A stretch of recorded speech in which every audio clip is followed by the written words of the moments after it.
brought to you by Unleash Your Wealth with Raj Shah and Rick Borick this Saturday at 7 a.m. and 2 p.m. Learn more at scwealthadvisors.com. Now, from the Signature Bank Studios. This is Chicago's Morning Answer with Dan Proft and Amy Jacobson on AM 560. The Answer.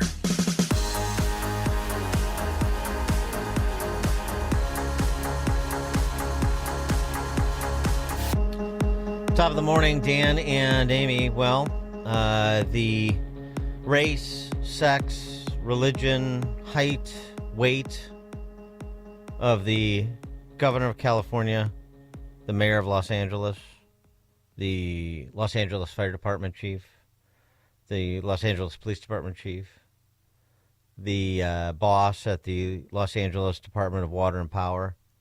They don't seem to matter much right now, do they?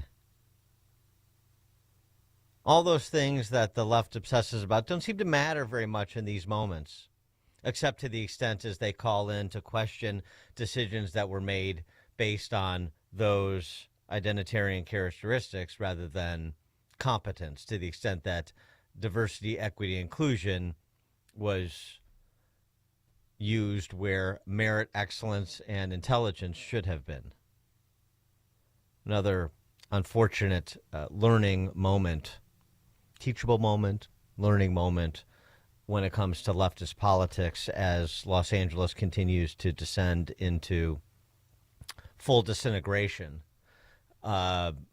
physically as well as politically. And we have to introduce a new participant into this conversation as we're getting more information we have over the last couple of days about the aforesaid Los Angeles Department of Water and Power. And that organization's boss is a woman named Janice Quinones, who had this to say, not dissimilar to the L.A.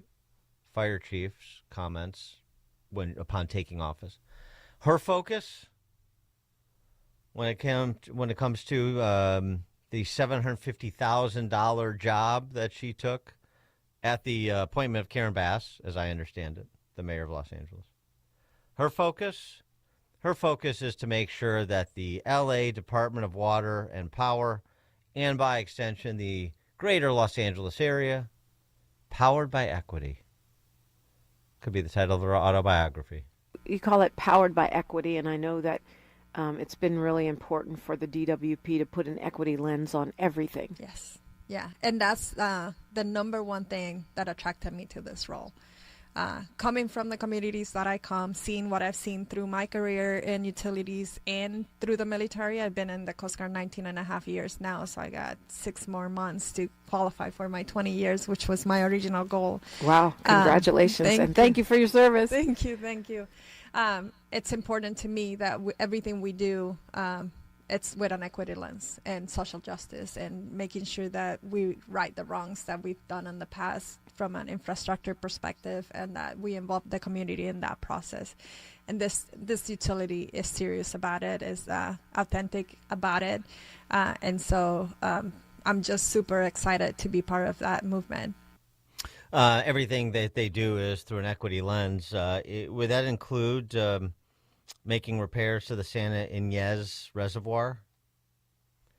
So we find out that, and by the way, Gavin Newsom, this is not just me asking, this is Gavin Newsom, His Eminence asking, firing off a letter in the direction of the Department of Water and Power, saying, why was the Santa Ynez Reservoir offline when we had this has also been established, National Weather Service, at least a week before the fire started, was warning about the conditions with the Santa Ana winds kicking up and so on and so forth, that it had all of the ingredients to be a potential problem were there to be any brush fires started or organically ignited. The Santa Ynez Reservoir holds 117 million gallons of water and supplies 3 tanks in the Palisades area. It was drained for maintenance during brush fire season. While the three tanks, each with a capacity of 1 million gallons, were full at the time of the fire, they were unable to meet the demand without the reservoir to refill them. This left firefighters without sufficient water and severely hindered their efforts. She blamed, the woman you just heard from, Janice Quinones, blamed extreme demand on the system. Yeah, well, in an emergency situation, you're going to have extreme demand. That's why one wants to hear a little bit more detail about thinking of taking the reservoir offline during brush fire season. 312-642-5600, turnkey.pro answer line. You could also text us on that same line. And also, too, Dan, the fire chief, Crowley, on Friday, she said that she didn't know why the Santa Ynez Reservoir was empty. She did not know that it was under construction. How do you not know when you're a firefighter and use water to put out blazes? Well, it's I'm not sure that it should be, that this is her responsibility to do sort of daily or weekly checks on whether or not the reservoir is online, but some communication as to roles and responsibilities, some interagency communication might be a good idea. Oh, and so once we get everybody to the table, then we can figure out who actually knows what they're doing and who doesn't. Doesn't seem like very many people here know what they're doing, and thus the finger pointing has begun. And what they're very focused on, particularly those elected officials, is emergency response to their political ambitions. And that's what we mainly saw from Gavin Newsom over the last couple of days. But before we get to the politicians, their appointees, the fire chiefs and the assistant fire chiefs and the assistant to the assistant fire chiefs, the head of the water and power company, also emergency management, these emergency alerts that were going out, like the one that happened in real time on the during Good Day LA, the emergency management system also having a problem with their system. This emergency alert that you're about to hear was a call for every resident of LA County to evacuate. We're just mapping out here are under mandatory evacuations, and obviously you can hear all of our phones are going off some type of alert, an evacuation warning, it looks like. Yeah, my alert reads, This is an emergency message from the LA County Fire Department. An evacuation warning has been issued in your area. Yeah. This is what this looks like. Remain vigilant of any threats and be ready to evacuate. Gather loved ones, pets, and supplies. Continue to monitor local weather news and the webpage alertla.org for more information. Yeah, so these alerts come, based on where you are. It looks like on my phone. Yeah, and here we are in West LA, and we're getting an alert. We'll have to look into why. It would not be from what we're talking about right here up to the north. Right. Well, false alarm. The LA emergency management system had to have a presser to explain how they don't have control of the messages that are going out on their system. Yeah, I saw that. Well, in coordination with our federal and state partners, how we can stop the messages that are going out right now that are not being initiated by a human action. One just went out when he was talking. And then understand how that occurred so that the tool can still be used for what was identified as like a critical fire weather that we're still in experiencing and will continue to experience. There's nothing like watching one government agency after another create additional chaos into the situation that is already chaotic, and that's what's happening in LA right now. I mean, all the students at UCLA started evacuating, and then then a message came out from the administration saying, no, this is a false alarm. It's like, who do you believe? Who do you trust? It's just such a big ball of incompetence. George in Naperville, you're on Chicago's Morning Answer. Yeah, is there mismanagement creating equity for the suffering of the people? Well, it's interesting you raise the issue because this is an important issue. This is where the press comes in to add more sort of chaos and inanity to the entire situation. It would be like grotesque if it wasn't so serious. San Francisco Chronicle reporting. Hollywood talent manager Adam Lieber, whose clients have included Miley Cyrus and Lil Nas X, is one of many California residents and insurers who have turned to private firefighting teams raising questions about equity. In these times when people are trying to save themselves, their neighbors, and others, let's take a step back and offer some thought and commentary on who is hiring private firefighters and who is not, who has the resources to do so and who doesn't. And maybe we should have a symposium right now to talk about equity when it comes to disaster relief. I know who the keynote speaker could be. It is our lowest income communities and our communities of color that are most impacted by these extreme conditions and impacted by issues that are not of their own making. And so women. Absolutely. And so we have to address this in a way that is about giving resources based on equity, understanding that we fight for equality, but we also need to fight for equity, understanding not everyone starts out at the same place. And if we want people to be in an equal place, sometimes we have to take into account those disparities and do that work. Yes. Important words from Kamala Harris. You recall that classic. The Associated Press on the issue of equity. I mean, I know George from Naperville was making a joke, but you can't parody the left. The Associated Press. The California wildfires could be leaving deeper inequality in their wake. Not the way that L.A. is responding to them. L.A. and the state of California is not. There's going to be equal devastation. Seems to me that that's where we're tracking for right now. Matt in Mount Greenwood. Hey, good morning, Dan and Amy. It's a shame, they say go woke, go broke. But in this case, go woke, go get dead.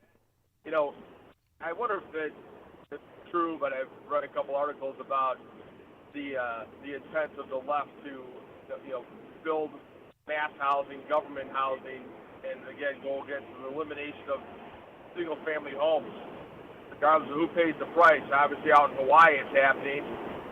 What's going to happen in Pacific Palisades and elsewhere in California? It's something to ponder.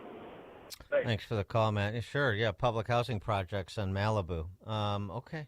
Hey, whatever California wants to do. We'll take more of your calls and fold in more of the developments over the weekend, including, unfortunately, an increased death toll.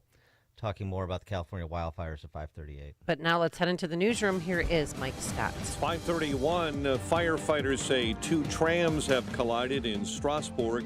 That's in eastern France, injuring dozens. Around 50 people this morning are in a state of relative emergency with fractures and scalp wounds after the incident late on Saturday night. Number of fatalities being investigated as fire-related from the wildfires in the Los Angeles area has risen to 24. The toll including 16 from the Eaton fire this morning, 8 connected to the Palisades fire.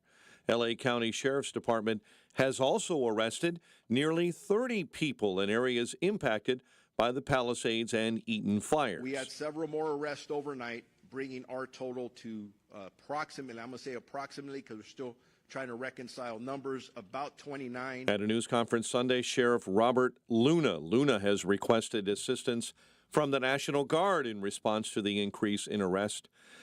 Meteorologist Rich Thompson with the National Weather Service says there are more red flags warnings on the way for the area. Very low humidity, and again, the vegetation that's still very, very dry. So that leaves a recipe to produce some very critical fire weather conditions, and therefore that's why we do have the red flag in effect until 6 o'clock Wednesday evening. That does follow 2 years of the most rain California has seen in many areas in many years. Governor Gavin Newsom's office Sunday confirmed an additional 1,000 service members would be deployed to the L.A. area. Newsom also wants to fast-track efforts to rebuild. I'm worried about issues of rebuilding as it relates to scarcity, as it relates to property taxes, meaning scarcity of resources, materials, personnel. Newsom on NBC's Meet the Press. Vice President-elect J.D. Vance said poor governance is one of the big reasons the fires were so destructive in L.A. I mean, some of these reservoirs have been dry for 15, 20 years. The fire hydrants are being reported as going dry while the firefighters are trying to put out these fires. Vance on Fox News Sunday. People across the southeast digging out from heavy snow. Many in the region Parts of Arkansas, Oklahoma, all the way to Atlanta saw snow. 2 inches of snow in the Atlanta area, the most it has seen in years. The Senate plans to start confirmation hearings this week for some of President-elect Trump's cabinet picks, including Doug Collins, former Navy chaplain, to lead the Department of Veterans Affairs. Well, if you follow the soaps, you'll know the name Leslie Charleson. The soap opera star is dead at the age of 79. Charleson was best known for playing Monica Quartermain on General Hospital. Charleson debuted in the long-running show in 1977, appearing in more than 2,000 episodes. In other news we're following this morning, one person is dead in an officer-involved shooting in North Riverside yesterday. 4-year-old girl is among 3 wounded following a drive-by shooting on Chicago's far south side last night near 134th and Carondelet. Michael Madigan expected back on the witness stand today in his racketeering trial cross-examination by the U.S. government today. Bulls go quiet in the closing minutes in Flub. Their contest with Sacramento losing to the Kings 124-119 last night. The Blackhawks host the Flames tonight. Northwestern College Hoops lost to number 14 Michigan State at Welsh Ryan 78-68. The news, a service of Salem Surround, a local digital marketing agency providing high-performing digital solutions to surround your target audience. SurroundChicago.com. A check of traffic and weather on the way next on AM 560. We've started a new year. There's a buzz in the air. With the new incoming administration, what expectations do you have? Will we see a turnaround in the economy? Will inflation come down? And is there a way to stop the chaos on our southern border? Yeah, 2025 comes with some big expectations. And we're here to keep track of the goals. Here's to a great new year together. AM 560, The Answer. A great smile can make you feel happy and confident. So when you consciously conserve your teeth, that glowing smile will show through. At Best Dental Group, doctors Economos, Gavalis, and their staff are ready to help you create that perfect look or maintain the one you have now. Along with general dentistry, Best Dental Group is a multidiscipline practice with an orthodontist, periodontist, and prosthetic specialists on site. They use the newest breakthroughs in dental technology such as titanium implants, Invisalign clear braces, and laser treatments. Don't let fear get in the way. They can recommend sedation to make your experience as comfortable as possible. Best Dental Group is located in historic downtown Bartlett and is a multilingual office. Call 630-830-4930, 630-830-4930, or visit bestdental.org. Best Dental Group, sharing your conservative values and helping you to conserve your teeth. Balance of Nature supplements, changing the world one life at a time. I am a senior citizen, and actually I've seen the commercials, and I started taking it because I thought, well, that sounds like a really good idea. Well, I saw it. We watch Fox News, and I saw it on there, so I thought to order them. And I'm telling you, it's terrific stuff. It makes me feel good, so me and my wife both enjoy it, you know. Because I can't do it without my Balance of Nature. We've maintained it without taking a lot of food supplements we had been taking. We stopped and are just using Balance of Nature supplements. Happy New Year! Start the year right and get big savings on Balance of Nature supplements with our limited time New Year's deal. Sign up as a new preferred customer to get 35% off your first preferred set, plus a free fiber and spice supplement. Go to balanceofnature.com and get this exclusive New Year's offer by using discount code Chicago. Is your child getting the personalized attention they need to excel in math? Mathnasium has a solution for students of all skill levels. Each child's strengths and weaknesses, creating a customized learning plan. If you have kids in school, you're probably starting to see how they're doing in math. Could it be better? Consider an individual assessment with Mathnasium. They'll pinpoint what your child needs to excel, then give them live, face-to-face instruction, either in-center or online, so they can catch up and get ahead. At Mathnasium, math is taught in a way that makes sense to students, so they understand it, master it, and enjoy it. Over 1 million parents have already trusted Mathnasium to give their children an edge in math. The Mathnasium method gives them the critical thinking skills they need to thrive, with the option to attend face-to-face online sessions or come to one of our 1,000 neighborhood learning centers. Mathnasium is changing lives through math. Learn more at mathnasium.com. That's mathnasium.com. If better health, more energy, and detoxing your body are some of your priorities this year, get Active Liver today. You can find Active Liver in stores at your local CVS or online at Amazon or newnordicusa.com. 5:39, Team Hochberg Traffic Center time. Only spotting one delay developing this morning. It's inbound on the Bishop Ford. Fairly typical for this time of day. 103rd into the Ryan merge. And just a reminder, in Joliet, Cass over the Des Plaines River between Joliet and Bluff, scheduled to shut down today. It will be shut down to the end of February for ongoing bridge work. Chicago's Morning Answer with Dan and Amy continues next. AM 560 Weather Center forecast. Partly sunny, windy and colder today, high 22. Clear and frigid overnight, a low of 8. Currently 14. Next news at 6. Chicago's Morning Answer continues next on AM 560, The Answer.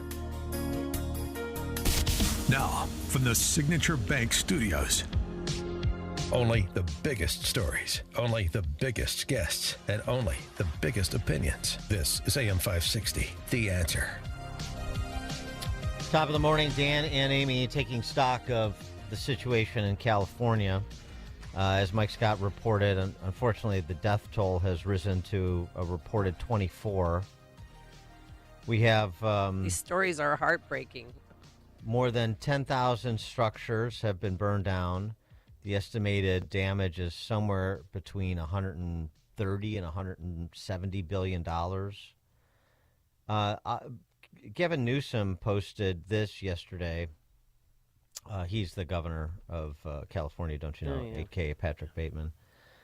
Kenneth Fire, 100% of the 6 fires. Kenneth Fire, 100% containment. Sunset Fire, 100% containment. Lydia Fire, 100% containment. Hearst Fire, 89% containment. Eaton Fire, 27% containment. And Palisades Fire, 11% containment. Well, the issue there is some context is required. Containment doesn't mean extinguished, it means containment. So 100% containment, the Kenneth Fire, that's 1,000 acres. The other fires are smaller, Sunset, Lydia, and Hearst in terms of geography. The Eden Fire and the Palisades Fire, much bigger. Yeah. 14,000 acres and 23,700 acres in respectively.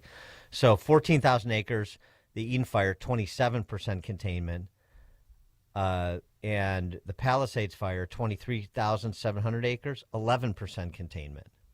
That combined with the weather reports out of California for this week, which are calling for sustained winds of 50 miles an hour, reaching as high as 70 miles an hour until Wednesday. The most dangerous day the National Weather Service reports will be Tuesday. You're going to have really strong gusty Santa Ana winds, a very dry atmosphere, and still very dry brush. So we still have some very critical fire weather conditions out there, according to a meteorologist with the National Weather Service. So the fight is on, but it still is, very much a dangerous situation, and there are still hundreds of thousands, I assume, of people that are at risk. They're on edge, don't know. But then you take into consideration, Dan, these Canadian super scooper aircrafts, they skim across the surface of the water and then quickly pick up water and then dump it on the fires. A drone hit one on Friday, and so that one's out of commission. I mean, come on. So now they've restricted airspace so that people can fight fires, and it's just Who's trying to sabotage that? Well, I mean, those planes are low. By all indications, is a one-off. We'll see what the investigation determines. The systemic incompetence is the larger issue of all of these mega agencies and mega units of government, and what exactly they are or not doing other than cannibalizing each other and trying to blame shift as much as possible in a direction that is not theirs. 312-642-5600, turnkey.pro answer line. Don in Palm Desert, California. Good morning, Dan and Amy. Two things real quick. First of all, Dan, you be nice to Amy this year, okay? Okay. It was his New Year's resolution. Yeah, and effort is the thing that I most focus on. Well, exactly. And number two, we all know about the fires. We get it. The problem now is the recovery. There will not be a recovery. It's over. Donald Trump comes in next week, and until all these people resign, he shouldn't give this whole area a nickel until he declares a federal disaster area and they clone Tom Homan to run the thing, because they'll just waste the money and it'll just disappear into a money laundering operation, and it's never going to happen. It's done. You guys have a good day. Take care. Thanks for the call, Don. Well, I mean, I don't know if it's never going to happen. It's interesting, though, that Newsom, again, in the interest of his own political ambitions, signed an executive order suspending environmental permitting and review requirements so LA residents could ostensibly build back their homes faster. Oh, gee, thanks, Governor. When the fires are extinguished, victims who have lost their homes and businesses must be able to rebuild quickly and without roadblocks. The EO I signed today will help cut permitting delays, an important step in allowing our communities to recover faster.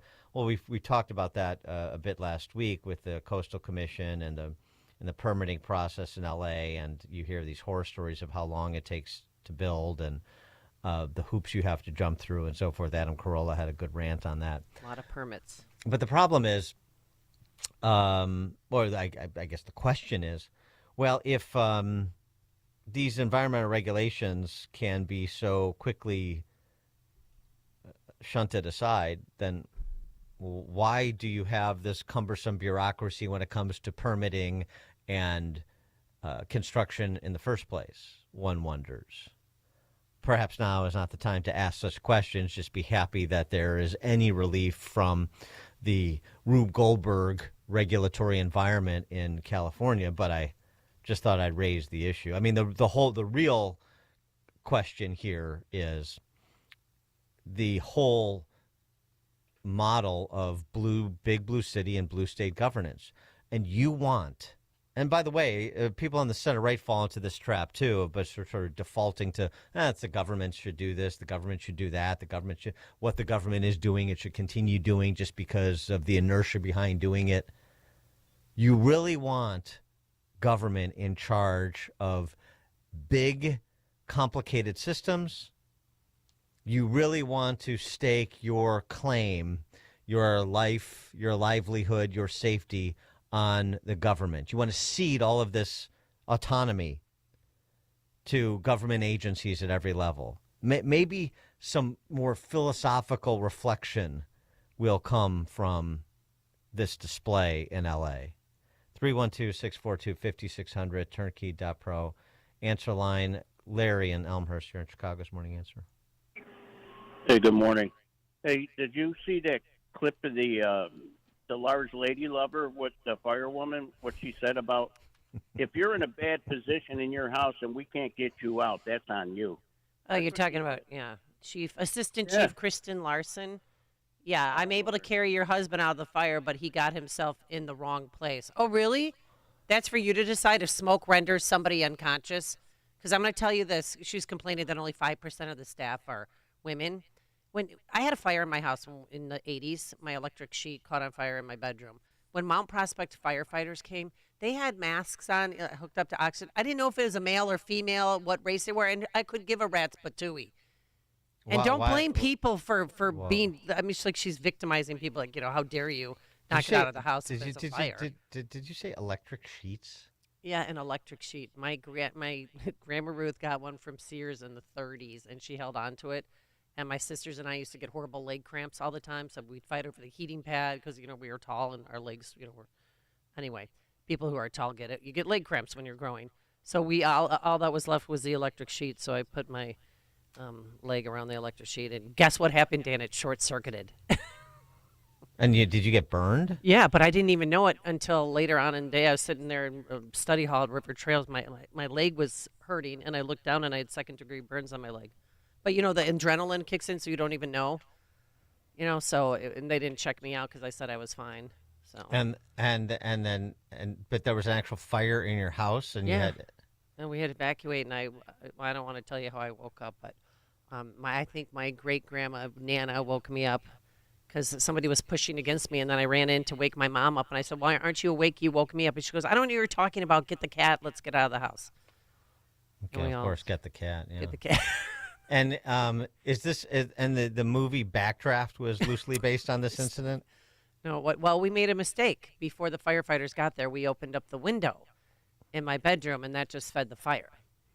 So that was stupid on our part. But we were able to, we were displaced for a while. And then, they came in and cleaned it up and repaired windows, and we got all new interior, and we were able to move in. But it sticks with you. And when they talk about this and you see this woman who's so pathetic, saying, "I'm able to carry your husband out of a fire, but he got himself in the wrong place, so it's his fault." Well, the larger point that the assistant fire chief at $340,000 a clip annually, Chris, one of the Christines, it's like one of the Bobs. It's one of the Christines over at the L.A. Fire Department, Kristen or Christine. The point she was making, though, was that the larger DEI point, which is of course the important one, that's the focus of the LA Fire Department, is counting by race and sex. You want to see somebody that responds to your house, your emergency, whether it's a medical call or a fire call, that looks like you. It gives that person a little bit more ease, knowing that somebody might understand their situation better. Is she strong enough to do this? Or, "You couldn't carry my husband out of a fire," which my response is, he got himself in the wrong place if I have to carry him out of a fire. Man-hater. Well, I don't know, with that upbeat music, I'm inclined to agree with her. What? Mark on the South Side, you're on Chicago's Morning Answer. Good morning, Dan and Amy. I seen this post, and I think it sums it up perfectly. Save Los Angeles. Karen Bass is not Ghana. Gonna do it. Oh, Karen, wait. What? Wait. I don't even know if I want to know what he's saying. Well, hold on. The slogan is Save Los Angeles. Karen Bass, B-A. Bass is not Ghana. Ghana. Oh, she's not Ghana part, because she was in Ghana when it happened. Thank you for explaining it. Yeah, we're not very Ghana. Do it. Yeah, not bad. All right, thanks, Mark. Marvin, Burlington, Wisconsin. Yeah, good morning. I think it's funny that they are now saying that their position, their permit process are roadblocks. I mean, okay, they are roadblocks, but I think what'll be a bigger issue is maybe they won't have the same building codes that they had back when they built these structures originally. So I don't think a lot of these buildings are going to be able to be put back exactly the way they were, size-wise, on how much space building it can take up on a certain size lot. And this is really going to aggravate a lot of those people out there, that they're not going to be able to replace exactly as what they had. Thanks for the call, Marvin. Well, I mean, yeah, the whole regulation thing it's very much like charter schools and the neighborhood schools. Well, explain to me something. Charter schools don't have to operate under the rules and regs that the local government schools do. Well, if they don't and they have a better product, then why do the local schools persist on operating under the rules and regs that the charter schools are allowed to ignore? I mean, it's just we're going to continue doing this because this is the way we do it. Now, there's a different way to do it that's better and that people seem to like more and seems to produce better results. But we're going to stick with the way that we do it. Why? Oh, because we're ideologues. There it is. Chris on I-65. Yeah, I thought they had an excellent recruiting slogan, come to LA Fire where your salary matches your weight. Hi-oh. Hey. And then there's a video of her running, and she was running. I mean, we'll tweet this. I tweeted this video out that we just played if you want to see it for yourself. Kristen Crowley, one of the other Christine, she's the actual chief. You know, she made big news last week when she said this to the Fox affiliate in L.A. Did the city of Los Angeles fail you and your department and our city? It's my job to stand up as a chief and exactly say justifiably what the fire department needs to operate to meet the demands of the community. Did they fail you? That is our job, and I tell you, that's why I'm here. So let's get us what we need so our firefighters can do their jobs. Did they fail you? Yes. Uh-oh. And then these diversity hires collided. I'm talking about Karen Bass, the mayor, and Christine Crowley, the fire chief, and there was conflicting reports about whether Crowley was going to go or not. Well, because they had a Friday evening meeting, and they both missed the press conference because they were behind closed doors discussing something. So Crowley's staying so far, and she was on the Sunday talkies, like with Jake Tapper, continuing to beat up the city. Let me be clear. The $17 million budget cut and the elimination of our civilian positions like our mechanics did and has and will continue to severely impact our ability to repair our apparatus. So with that, we have over 100 fire apparatus out of service, and having these apparatus in the proper amount of mechanics would have helped. And so it did absolutely negatively impact. I want to also be clear that I have, over the last 3 years, been clear that the fire department needs help. We can no longer sustain where we are. We do not have enough firefighters. With that, I have also requested multiple budgets, interim budgets, to show how understaffed, under-resourced, and underfunded the LEFD is. So with that, also, we have clear data that shows the LEFD needs more help. We need 62 more fire stations. These reports also show that we've had a 55% increase in overall call volume since 2010. And guess what? We're doing it with less firefighters.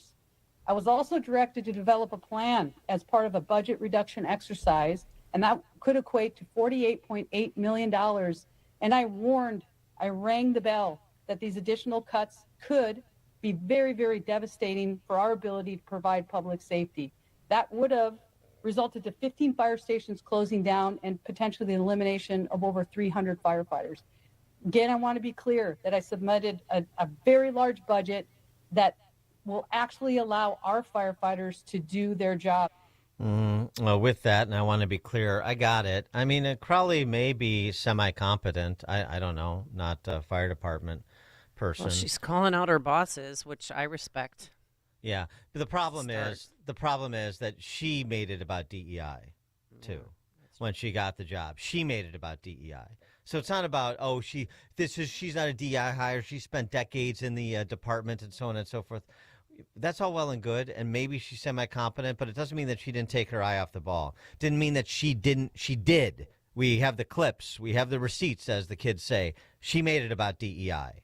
And to the extent that she was sounding the bell, she was not doing it loudly enough, and she wasn't doing it early enough. And by the way, of course, the people, the coalition that should have been forming around Rick Caruso, who ran against Bass last year, 2 years ago now, I guess, he was saying the same thing. But because Rick Caruso was not the identitarian favorite son, he was to be ignored. He wasn't pro-abortion enough. That's where all of these identitarians that are part of the Karen Bass regime wanted to focus upon.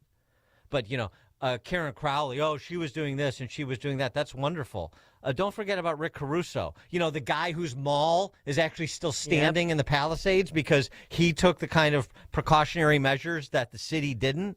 Here's what Rick Caruso said in 2022, echoing some of what you just heard from the fire chief. I've been going around the city talking to firefighters and talking to paramedics.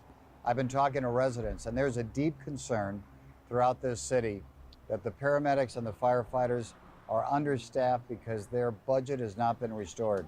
From 15 years ago, when it was cut back, We have fire stations throughout this city that aren't mobilized because they don't have the staffing to do it, and it's just wrong.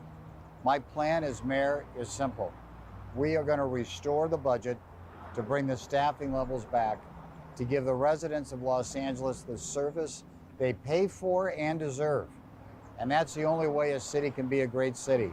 We have to reprioritize our budget in this city to make sure that our residents are safe and they're protected. And we can't do that unless we have a fire department that is fully funded and fully staffed. Yeah, that's all well and good, Rick, but Karen Bass is a black woman, so we're going with that. I mean, think L.A. could have had him as their mayor. Instead, they chose Bass. Coming up at 6:06, we'll stay on this because we haven't got yet to what the left is doing in response to all of this justified criticism, and that's, of course, trying to misdirect in the direction of Trump. Psaki, Gavin Newsom, the whole crew, 6:06. Disinformation, pick a slogan. But now let's head into the newsroom. Here is Mike Scott. Good morning, Mike. One dead in a police shooting in North Riverside. A 4-year-old girl and 2 adults shot on the far south side. WIND Chicago News Time, 6 o'clock. Winds may whip up the flames again.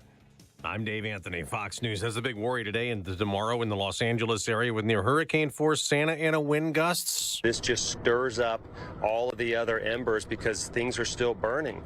It's still active. 3 wildfires still burn, 2 barely contained, including the Palisades fire that torched Malibu, where Fox's Griff Jenkins is. Along the iconic Pacific Coast Highway, miles and miles of just charred destruction where homes and businesses once were, nothing but destruction. There are crews working around the clock trying to clear this debris, but it is going to be certainly weeks, if not months, if not years before miles of this iconic landscape and waterfront can even think about rebuilding. There are more than 12,000 homes and buildings that have burned in the L.A. area. 24 people now confirmed dead.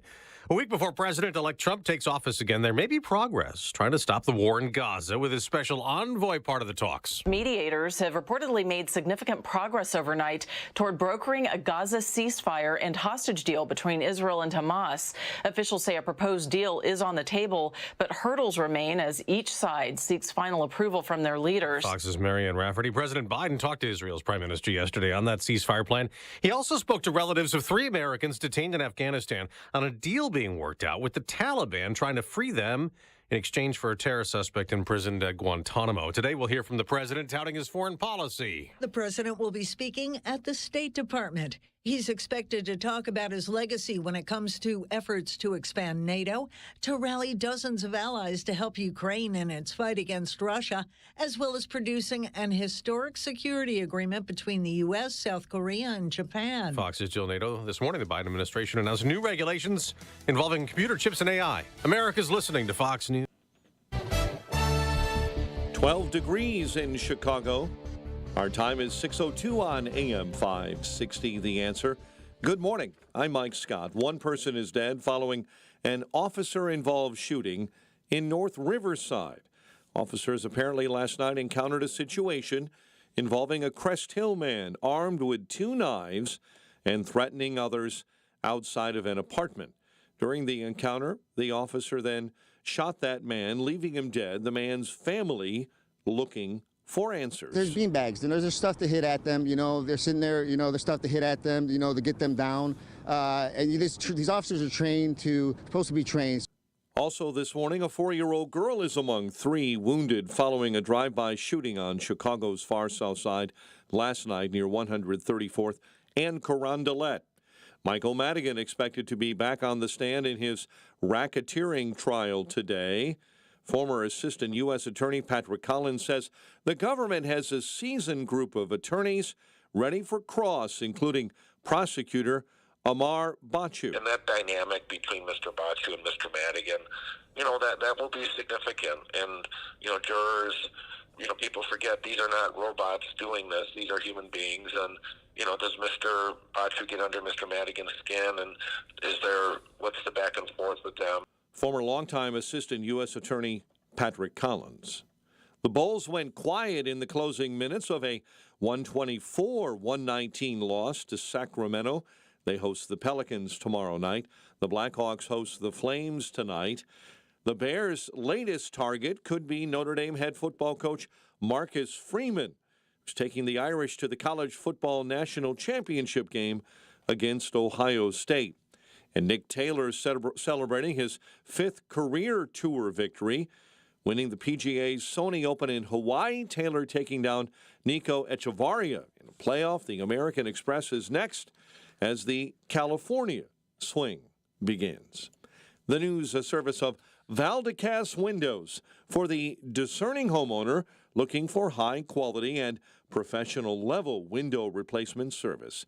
Contact Valdecas Windows, your award-winning Platinum Elite Pella-certified contractor, Valdecas.com. A check of traffic and weather on the way next on AM 560. Mike Gallagher is honest with himself. I hate how much I enjoyed watching Kamala Harris certify her own defeat. I'm not proud of myself. My wife used to say, Gallagher, you are a little man. And I am. I'm just petty. I'm petty and maybe mean-spirited. The Mike Gallagher Show, weekdays at 9, right before Dennis Prager at 11 on AM 560. The Answer. If you have unfiled taxes or are in debt to the IRS, this is important news. Did you know the IRS has programs specifically designed to help people struggling with tax debt? Powerful tax assistance programs that can save you thousands if you qualify. No one knows these programs better than the experts at Optima Tax Relief, America's most trusted tax resolution firm, A-rated by the Better Business Bureau. Their award-winning team of tax attorneys and licensed professionals have resolved over $1 billion of tax debt for their clients. One call to Optima can start the process, helping to end your worries about wage garnishment, asset seizure, and other IRS actions. Make sure you're getting the best options to solve your tax problems. Call the experts at Optima today for a free confidential consultation. Call 800-965-1433. 800-965-1433. 800-965-1433. Optima Tax Relief. Some restrictions apply. For complete details, please visit OptimaTaxRelief.com. Hey everyone, it's Ted from Consumer Cellular, the guy in the orange sweater, and this is your wake-up call. If you're paying too much for wireless service, you don't have to keep having that nightmare. Consumer Cellular has the same fast, reliable coverage as the leading carriers for less. And for a limited time, new customers receive their second month free when they sign up and use promo code SECONDFREE by January 26th. So why keep spending more than you have to? Seriously, wake up and call 1-888-FREEDOM or visit ConsumerCellular.com. Taxes, fees, and other third-party charges will apply. See website for additional details. Why pay more for prescriptions? Stop overpaying and start saving with SingleCare. It's easy. Find your prescription on SingleCare.com, show the coupon at the pharmacy, and start saving. SingleCare works at pharmacies nationwide and is completely free to use, whether you have insurance or not. So the next time you fill a prescription, check SingleCare to make sure you're getting the best price. Take control of your prescription costs. Go to SingleCare.com or download the free app today. For over 100 years, St. Andrew's Lutheran School in the heart of Park Ridge has been dedicated to education excellence, spiritual growth, and service to the community. Parents continue to express their gratitude to the school for all it has to offer their children. My second child just graduated from St. Andrew's Lutheran School in Park Ridge. Not only did both place into advanced classes in high school, but St. Andrew's teachers have enabled me to achieve my most important goal as a parent, to be confident that they know their Savior and that they'll be with me in heaven someday. From kindergarten through 8th grade, your child will learn in a Christ-centered, individualized, nurturing environment. Take a tour, visit with faculty, and register for the upcoming school year on Sunday, January 26th from noon to 2. For details, visit St. Andrew's Lutheran School in Park Ridge online at standrewspr.org. Provide your child with the gift of a Christ-centered St. Andrew's education. Find out more today at standrewspr.org. 6:08 Team Hochberg Traffic Center time. And this update on the roads is a service of Fox Valley Coins. It's a great time to bring in your scrap gold jewelry and sterling flatware. Cash or check offered on the spot, foxvalleycoins.com. Edens, Kennedy, Ike, and Stevenson all pretty much on time. One delay on I-80 we're watching this morning, westbound, just after Larkin to before Hobalt Road, and an accident reported in Carroll Stream, County Farm, and North Avenue. Chicago's Morning Answer with Dan and Amy continues next. AM 560 Weather Center forecast with Steve Williams. Windy and cold, sun and clouds, a high today 22. Clear frigid night tonight with a low of 8. Sunny, brisk, very cold day tomorrow, the high 17. Sunny, not as cold Wednesday, the high at 24. I'm Steve Williams on AM 560, The Answer. 12 and partly cloudy at O'Hare. Next news at 6:30. Chicago's Morning Answer continues next on AM 560, The Answer. Now, from the Signature Bank Studios, this is Chicago's Morning Answer with Dan Proft and Amy Jacobson on AM 560, The Answer.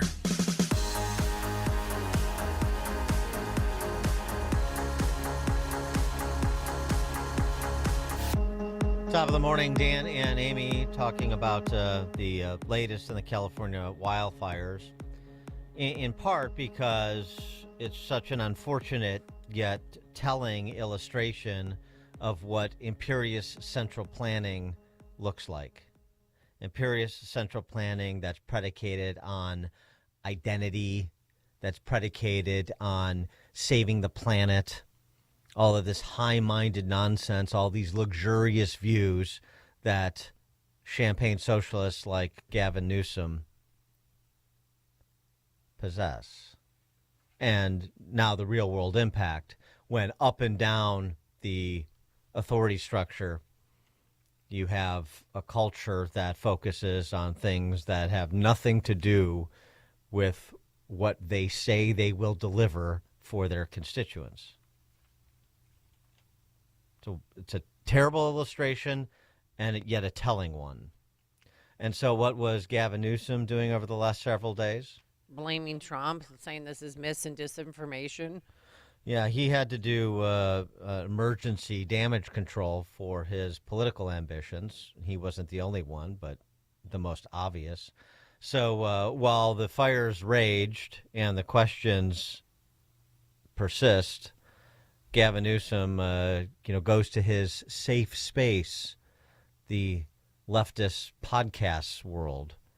It's time for a podcast? Wow. Pod Save America, Gavin Newsom talking about the mean things that Trump said and the reality of his good deeds as governor. The president-elect was saying about state water project and the Delta smelt somehow being culpable of somehow leading to some of the challenges that we face down here. It's words. It's a salad.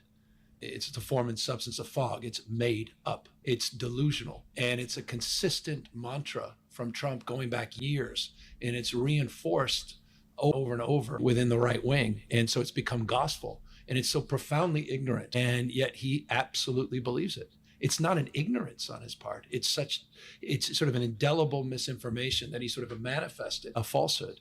And he decided to bring it into this crisis in a profoundly demeaning and damaging way. I say demeaning to the facts, demeaning to the people that were suffering and struggling, to the kids literally were watching their schools burn down. You're ultimately responsible as the governor of the state. Of course. I want to know the answers. So I'm the governor of California. I want to know the answer. I've got that question. I can't tell you about how many people, what happened. My own team saying what happened. And I want to get the answers. And I'll be candid with you, I wasn't getting straight answers. Yeah. I watched the press conference. I met with some of those leaders. We had my team start talking to local leaders, saying what's going on. Our state. And you weren't getting straight answers from I the was local getting leaders. different answers. And so for me, that's not a story. When you start getting different answers, then I'm not getting the actual story. And they're assessing it. And I get that as well. You have to, a little bit of grace, back to the point. We're in this emergency environment and everything else. So I just want to determine the facts. But no one has any patience anymore. In this weaponized, back to the grievance of Trump, everyone else, there's immediacy. And lies travel the proverbial world. And it's hard to get the facts out there unless you have the backing of those facts and you can communicate them soberly. And so that's what we're trying to achieve. 312-642-5600 is our turnkey.pro answer line. You can also text us on that very same line. Speaking of word salads, the governor there, Patrick Bateman, reportedly cut funding, state funding, earmarked for fighting wildfires by more than $100 million this fiscal year. He eliminated $101 million from 7 wildfire and forest resilience programs. This according to Newsweek. And there's some detail on this. Now, one thing I'll say that many won't with respect to Karen Bass cut $17 million. She wanted to cut another $49 million from the fire department locally. That Newsom cut $100 million from these wildfire prevention programs. Throwing money at these agencies or these quote-unquote programs, I don't start from the premise that would have made a difference or that they're by definition legitimate. The idea of a blank checkbook in any direction in government is one I reject. So some of the cuts, it sounds like, based on what Rick Caruso said, with where staffing levels are in the LA Fire Department as compared to 15 years ago and the volume of call and so on and so forth, perhaps there's some basis there. But I don't think you just, as conservatives, we just default to say, well, they cut money from the fire department they shouldn't have, and so that's a contributing factor or part of one of the proximate causes of this disaster in California. I mean, there's fat to be cut. I believe in our armed services. There's no fat to be cut in the Pentagon. No one believes that. I mean, but he's trying to lie his way out of this disaster that they let happen. I mean, he even said that the water reservoirs are full, and a reporter said, well, not the Santa Ynez. That wasn't. And he said, yeah, we're investigating that. So he's just trying to spin this. See what they do? This is what the Democrats do. It's the cut from the same playbook. You got caught in a lie. People are dead because of your decisions and your, lack of staying on top of things and cutting the budgets of $100 million for wildfire prevention programs. And they turn it into, it's misinformation. Well, it's the whole money thing. The whole money thing we should be skeptical of. Now, the $100 million that would have been spent judiciously by the Newsom administration, that would have been spent judiciously by the Bass administration at the mayoral level. Maybe not. Maybe it makes some sense. Maybe it doesn't. But just don't. If we throw more money at the fire department, we're pro fire department, and if we don't, we're not pro fire department. If it would have, the $17 million wouldn't have been cut, then we wouldn't have had the same response from the LA Fire Department. It's hard to believe that's true when you look at all of the other agencies who have also fallen down on their responsibilities, isn't it? Corey and Woodlawn, you're on Chicago's Morning Answer. Hey, thanks for taking the call, Dan. Good morning, Amy. Milton Friedman teaches us that government bureaucracies create one thing, a lousy product at a very high cost. And these people are paying the ultimate cost. They're paying with their lives and they're paying with their property. It's being destroyed. They have to turn back from this DEI nonsense. Thank you. Thanks, Corey. Yeah, well, right. And so when you hear comments like, we're responding to X number of more calls with the same number of personnel. Well, just point of order. In the private sector, you're always achieving efficiencies to do more with less. In the government sector, it's somehow an offense that a government agency should be expected to do more with the same or less. I just want at least a discussion about this mentality, because conservatives or people on the center right fall into it as well. Some additional investigation and questions are required here when it comes to just accepting that money would have made a material difference given what we see as to the competence level here, or that just putting more money into government agencies as a general rule somehow produces better results when we know that is not the case. Tom in Oswego. Good morning, Dan. Dan, I couldn't agree 100%. They're going to focus on the amount of money that this is costing or the money that comes from the government. That's not the problem. The problem is these politicians who don't think forward. I run a small business. I'm already thinking about the spring and what the economy is going to be in the spring and the fall of this year. These people don't do that. All they do is react to a situation and then blame somebody else for the problem. Until these voters get these people out of there and get some people who can actually solve problems, it's not going to be solved. All the money in the world, you're right. It's not going to make the difference. Thanks for the call, Tom. Well, and it's also, where is their focus? Right. The focus is on identity politics, which we've documented quite nicely. It's also on Trump. I mean, right now, California has gavelled in a special legislative session to Trump-proof California. Yeah, where are That's their what priorities? they're focused on. Oh, my God. And this is an exchange between a local reporter there at the Capitol and the California House Speaker, a man named Robert Rivas.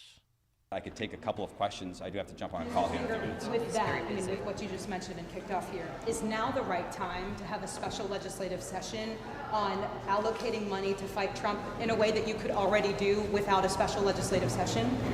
So I'm here to address these wildfires. This is a historic wildfire. This is a historic event. These wildfires, as I mentioned, are going to be quite possibly some of the worst wildfires and disasters in state and national history. While this wildfire is happening, and while people are trying to understand what's going on and are worried about disaster relief, worried about the ability to get homeowners insurance, your chamber gavelled into a special legislative session to prepare for Donald Trump in a way that you are already able to do without a special legislative session. So again, is now the right time for that? So certainly our focus right now is Speaker Ashley. At this moment, my colleagues and I, we are acting with great urgency to ensure that we're providing much needed relief to Angelenos, to ensure that we understand what it's going to take for this region to recover, and to support those that have been most impacted by this disaster. Boy, speaking of word salads again, this guy's got Gavin Newsom has nothing on that guy. Hey. I hope he's not an upcoming star in California, but probably is. Dave in Crystal Lake. Yeah, how you doing? Just watching now the news, they're saying, they're cutting the fire breaks, they're clearing out all the brush.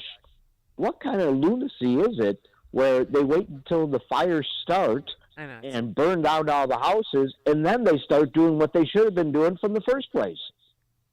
Thanks for the call, Dave. Joe in Arlington Heights. Hey, good morning, you two.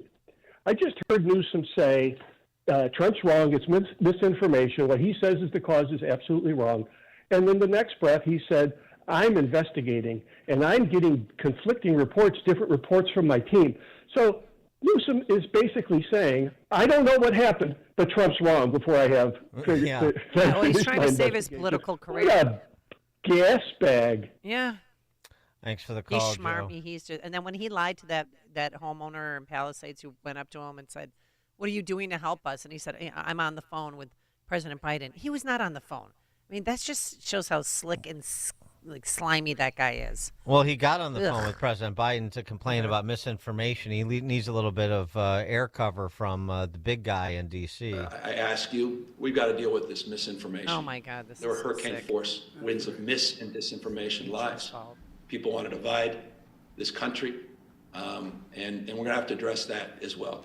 And it breaks my heart as people are suffering and struggling that we're up against those hurricane forces as well. And that's just a point of personal privilege that I share that with you because it infects real people that are out there, people I meet every single day, people the mayor's been meeting with, and they're having conversations that are not the typical conversations you'd have at this time. And you wonder where this stuff comes from. And it's very damaging as well. But we're here to get the job done.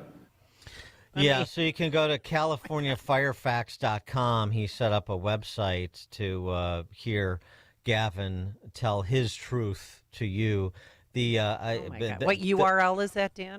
The metaphor too of hurricane winds dealing with an actual file and the hurricane winds of misinformation was just so brilliantly poetic. He is a severe pleasure to listen to. Kevin speaking of severe pleasures, Kevin in Ogden Dunes, Indiana.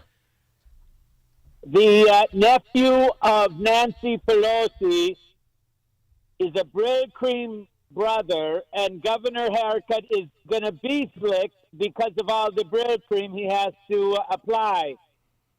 First case to stand prop. But I have one. Oh, go ahead. One quick statement, and it is as follows.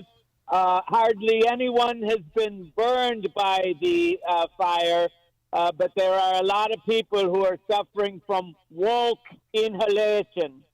There it is. Thank you very much. Speaking of Governor Newsom's Brill Cream, that's what Mel Gibson was talking about when he and Rogan were lamenting what has become of the dystopia that is California. Yeah, we were just talking about the wildfire situation and how crazy it is that they spent $24 billion last year on the homeless. Yeah. And what did they spend on preventing these wildfires? Zero. Zip. And in 2019, I think Newsom said, I'm going to take care of the forests and maintain the forests and do all that kind of stuff. He didn't do anything. Didn't do anything. And then on top of that, they cut the water off. Yeah, that's right. Yeah, it's all funny. And then I think all our tax dollars probably went for Gavin's hair gel. I don't know, but it's like, it's sad. It's like the place is just on fire. Well, the whole state is just so poorly managed. It's so it's so frustrating and confusing. And then he gets on TV and pretends like everything's great. Mm-hmm. And California's the best. We have the best state. We have the most amazing economy. And you're out of your mind, dude. You've ruined this state. Personally ruined it. Well, it's the same team that was up in San Francisco, and Mm-hmm. they came down to L.A. and they're doing what they did in San Francisco. And yeah, San Francisco's kind of like apocalyptic now, Yeah, I went there and it's just like people, homeless. It's just it's a mess. It's just unbelievable that society can crumble that quickly.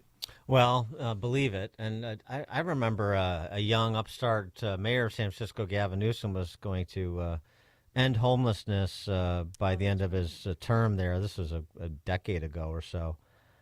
I guess that didn't happen either. Dan and Amy, Chicago's Morning Answer. Connect with Dan and Amy using the AM 560 mobile app. Download it today at 560theanswer.com/mobile. This is Hugh Hewitt for townhall.com. The greatest presidents of the last century were navalists. Teddy Roosevelt, FDR, Ronald Reagan. All three knew that the United States is a sea power and that to cede supremacy of the seas is to cede leadership of the world. Donald Trump was my guest, and I asked him if he intended to follow their examples in keeping a constant eye on the Navy. I asked him about getting to the target of 330 or more ships.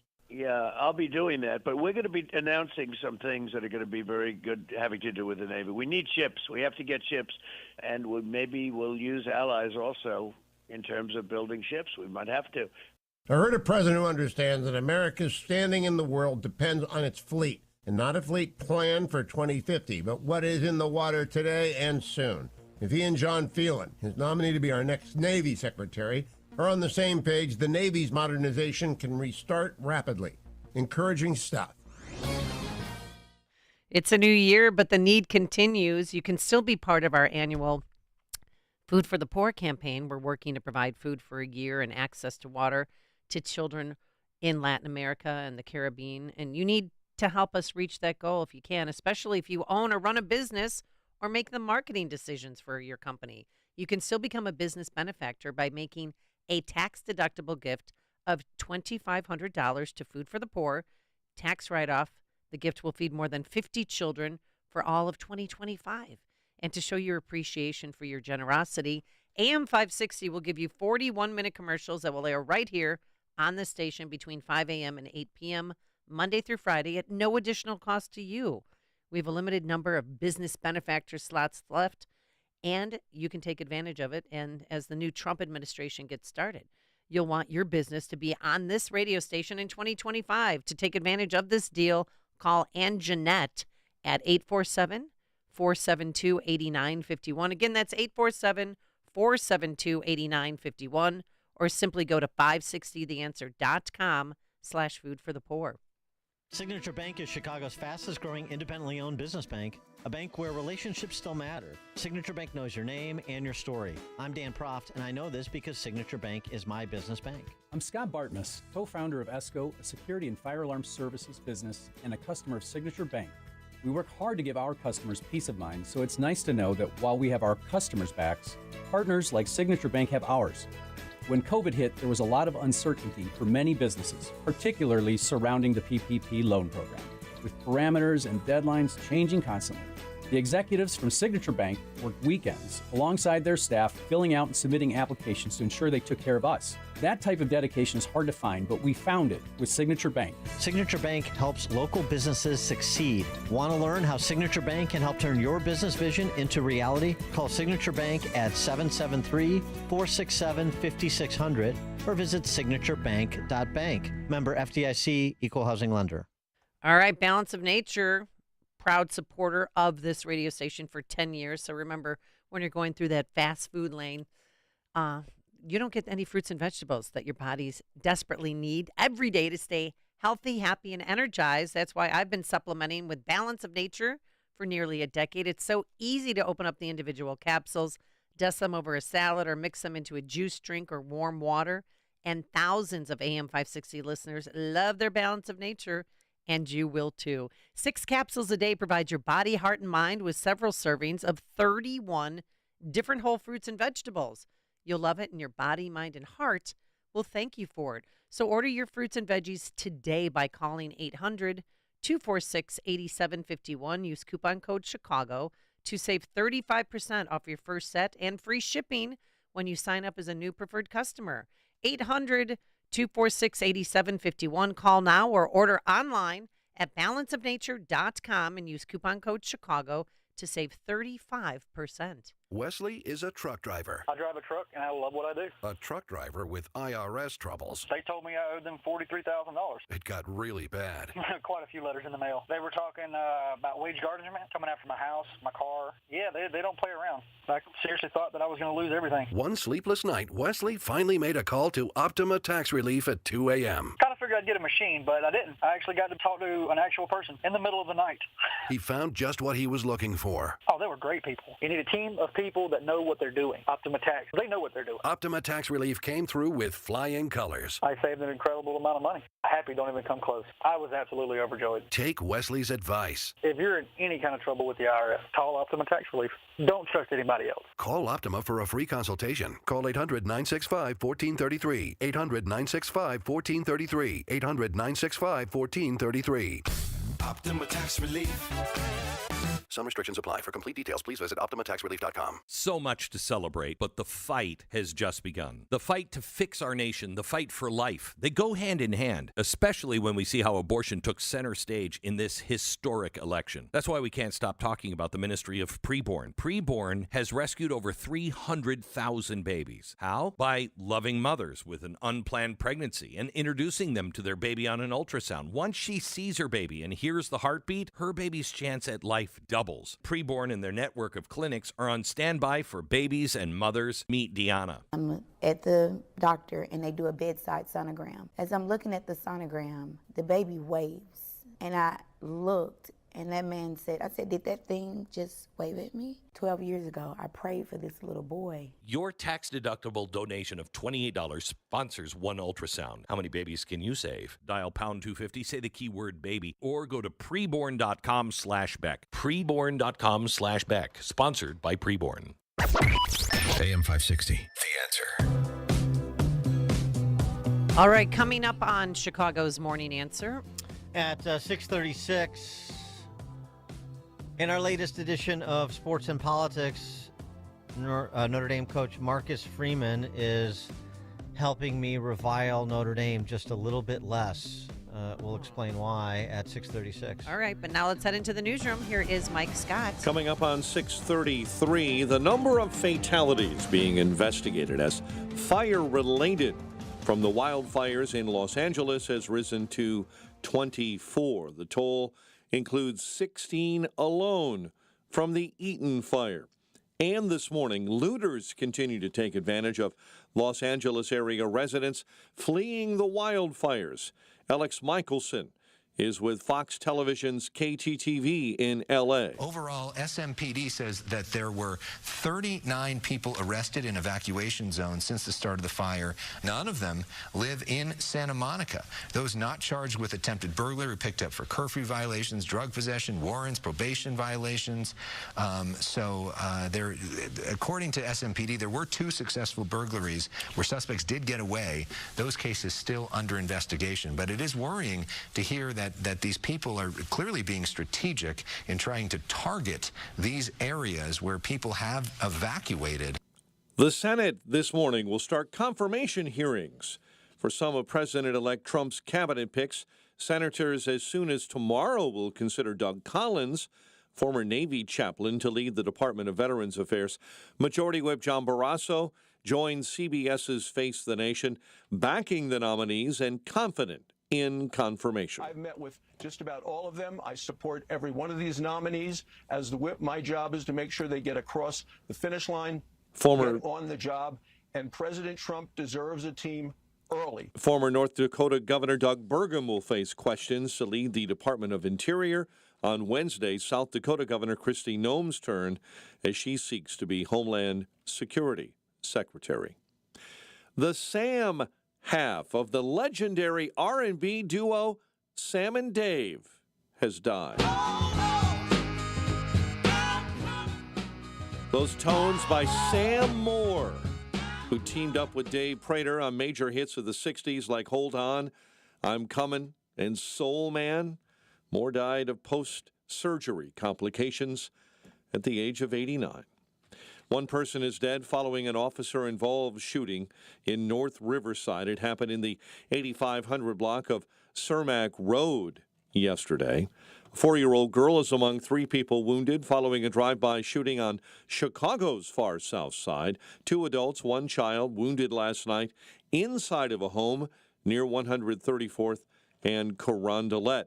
And a new gunshot detection system will get a test run starting this morning on the city's south side. It comes after the city's contract with ShotSpotter was ended by Mayor Brandon Johnson last year. The much-anticipated pilot is being tested along with a company called Alarm.com.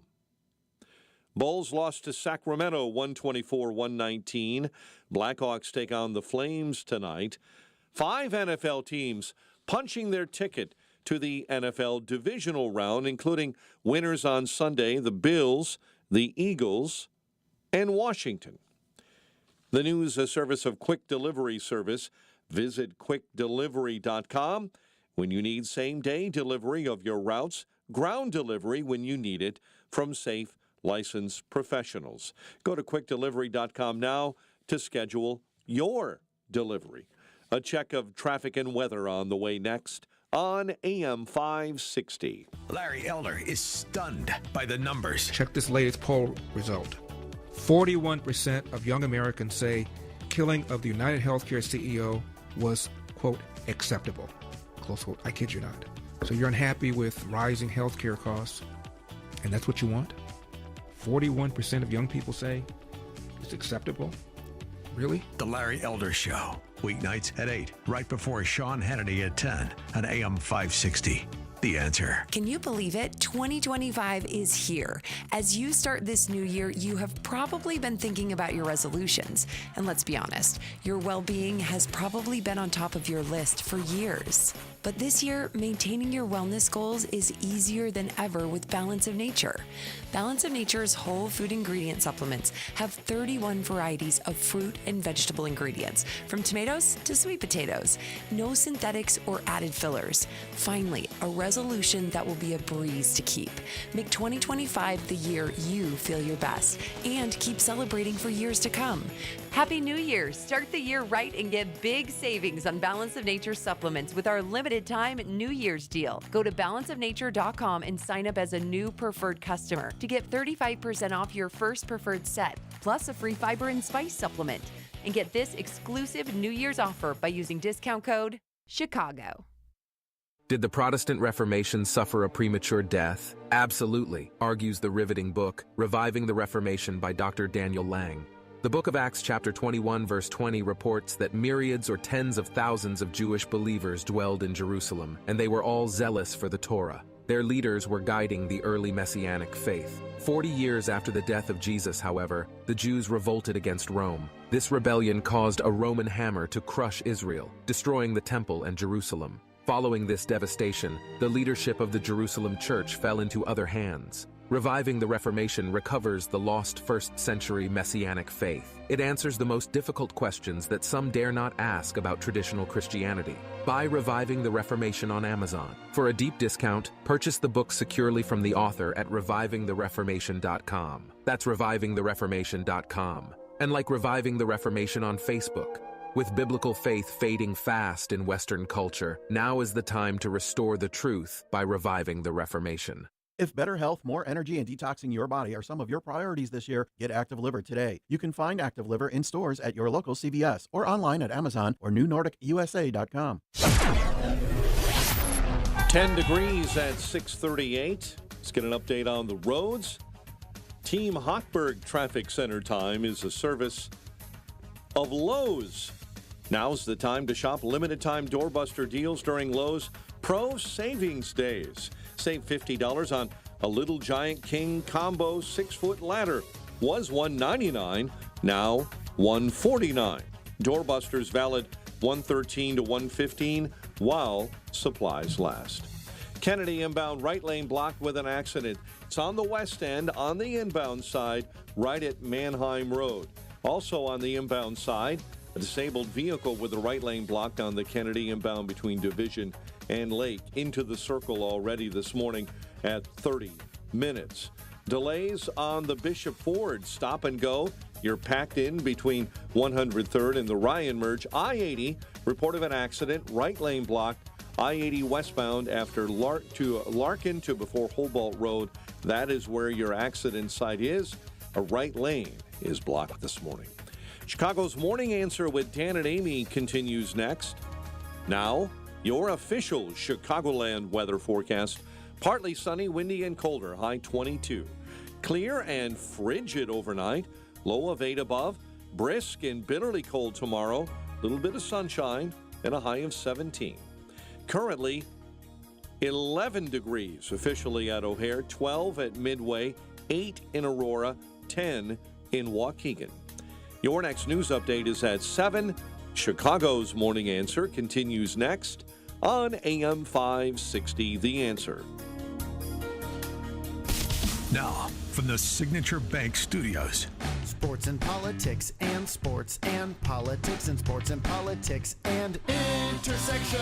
Arrogance and ignorance. Arrogance, ignorance, and arrogance and ignorance. Intersection. Yeah, this edition of Sports and Politics, college football edition, if you will. Marcus Freeman is the coach of the Notre Dame Fighting Irish, you may have heard. Yes. They're in the championship game on a week from today against Ohio State, you may have heard. Yes, in Atlanta, yes. Before the Orange Bowl game over the weekend, I guess they played on Thursday night, right? Yeah. Yes, because you were off Friday, yes. They play, and before that game, Marcus Freeman, who is black, or I think multiracial, black and Asian. Yeah, his mother is South Korean. Was asked the following. You and James Franklin are kind of making history here. Can you kind of just put in perspective what it means to you to be, one of two black coaches in this playoffs? Yeah, it's again, you're very grateful. It's a reminder that you are a representation for many others, and in many of our players that look the same way I do. That your color shouldn't matter, right? And that the evidence of your work should. But it takes everybody. And then after Notre Dame eked out a victory over Penn State, the vestigial sideline reporter du jour, Molly McGrath, asked Marcus Freeman this. Because you are the first black head coach to go to a national championship game in college football. Just hearing that response alone, how much does this mean to you? You know, I've said this before. I don't ever want to take attention away from the team. It is an honor, and I hope all coaches, minorities, black, Asian, white, it doesn't matter, great people continue to get opportunities to lead young men like this. But this ain't about me, this is about us. And we're going to celebrate what we've done because it's something special. Is Marcus Freeman helping you despise Notre Dame a little bit less? 312-642-5600, turnkey.pro answer line. What are you going to start? You're going to put money down then on the Irish? You're a Notre Dame fan now? I mean, I'm. You're warming up to the idea, maybe, Dan? No, I'm a sort of neutral. I can't really stand Ohio State fans. I can't really stand Notre Dame fans. So I'm just sort of neutral on the topic. But I really like Marcus Freeman, and he's definitely a class guy, and he's done an incredible job at Notre Dame, particularly coming back from that embarrassing loss to NIU. And it's just nice to see, and he's a younger dude too. I think he's still in his 30s. It's nice to see that maturation, because when you're a leader of men the way that he is, and you're churning out leaders, then he's paying that philosophy forward about it's your work that spells who you are, not your identity. And that, frankly, that's something that where Notre Dame, the university, should be leading on nationally. And it hasn't for a long time, partly because the previous president, John Jenkins, was a catastrophe. The new president, I understand, Dowd, is better. But, yes, I mean, as a Catholic university and Freeman, a Catholic convert, I mean, he's clearly gotten it. I don't know if the institution has clearly gotten it or not, but it's just nice to see. And frankly, throughout the college football playoff, it has been encouraging to see how many of these young dudes are really put together from a character perspective in addition to an athletic perspective. I mean, both quarterbacks that it will play on Monday night, Will Howard for the Buckeyes and Riley Leonard for the Irish, I mean, they had similar messages after their respective victories. First, Riley Leonard. Riley, you just heard the fans here for Notre Dame erupting in these stands. What can you say about what this win means to you? Yeah, first and foremost, I want to thank my Lord and Savior Jesus Christ. Without him, I wouldn't be here, and we wouldn't be here as a whole group. But just to see these fans, it's incredible. Like I always say, this is why I came to Notre Dame. We had a lot of work left to do. It was an ugly one, but we got it done. Once again, shout out to the defense. They played outstanding, and that's a really good team we played. So, man, I'm just so grateful for this opportunity. This is a beautiful thing and a dream come true. Will Howard. What a turnaround. You and I talked probably 3-4 weeks ago, and you were talking about 4 more games. Now you're ready for the 4th one. What are the emotions like getting through this game, hard-fought game against Texas? Man, first of all, God is good, and I got to give all the thanks to my Lord and Savior, Jesus Christ. And man, we wouldn't be here without these guys right in front of me, this coach right beside me. I love this place, man. I'm so glad I decided to come here. I'm just blessed, man. This is unbelievable. It sort of rekindles your belief in sports as a sanctuary from the dismal politics of the day, doesn't it? It does for me. 312-642-5600, turnkey.pro. I don't think Will Howard or Riley Leonard were going to say God is not good if they had lost. Right, but the fact that they're putting him first and they're thanking him first for, their athletic talents and for where they are on the field, but also, how their team's success. But after they beat Texas, wasn't Will Howard denied getting on the stage? I saw you tweet out. Was that something I can you remember? Yeah. He tweeted out he was trying to get on stage after the celebration, and the guy wouldn't let him up on stage. It was so I think that was after a communication error. I think it was after the previous game. Oh, okay. That Ohio State won. But it was totally bizarre. I don't understand it. And so he just went around and went up front with his team. I mean, the guy, he just had this massive game, and not he's the quarterback and so on and so forth. But I don't. And people thought that's because he thanked God, but I just think that might have been a huge communication error. But regardless, whatever the reason, By the way, I mean, this is also a reminder that the sideline reporter should go the way of the dodo bird. I mean, really, the whole, like, catch the coach before the game. What do you need to do to win? Catch the coach at halftime. What do you need to do coming out of the locker room for the second half? And then ask these, typical ESPN-inspired identity questions. You're the first black coach. Let me remind you again, you're the first black coach to do this. You're the first black coach to be here. You're the first black coach to be there. And talking about the example that Marcus Freeman is providing with the whole world watching because of the popularity of college football, thanks to all us gamblers out there like me. Yeah, there you go. And just like the whole world watching for very different reasons and a much more serious level, what's happening in California. And what you see is young people, both in coaching profession as well as the athletes, exhibiting great character, gratitude, and humility, and focus on work product. And you see in the political realm what you see in California, which is cannibalization, ingratitude, blame shifting, finger pointing, navel gazing, obsessed by identity, and general silliness at great human cost.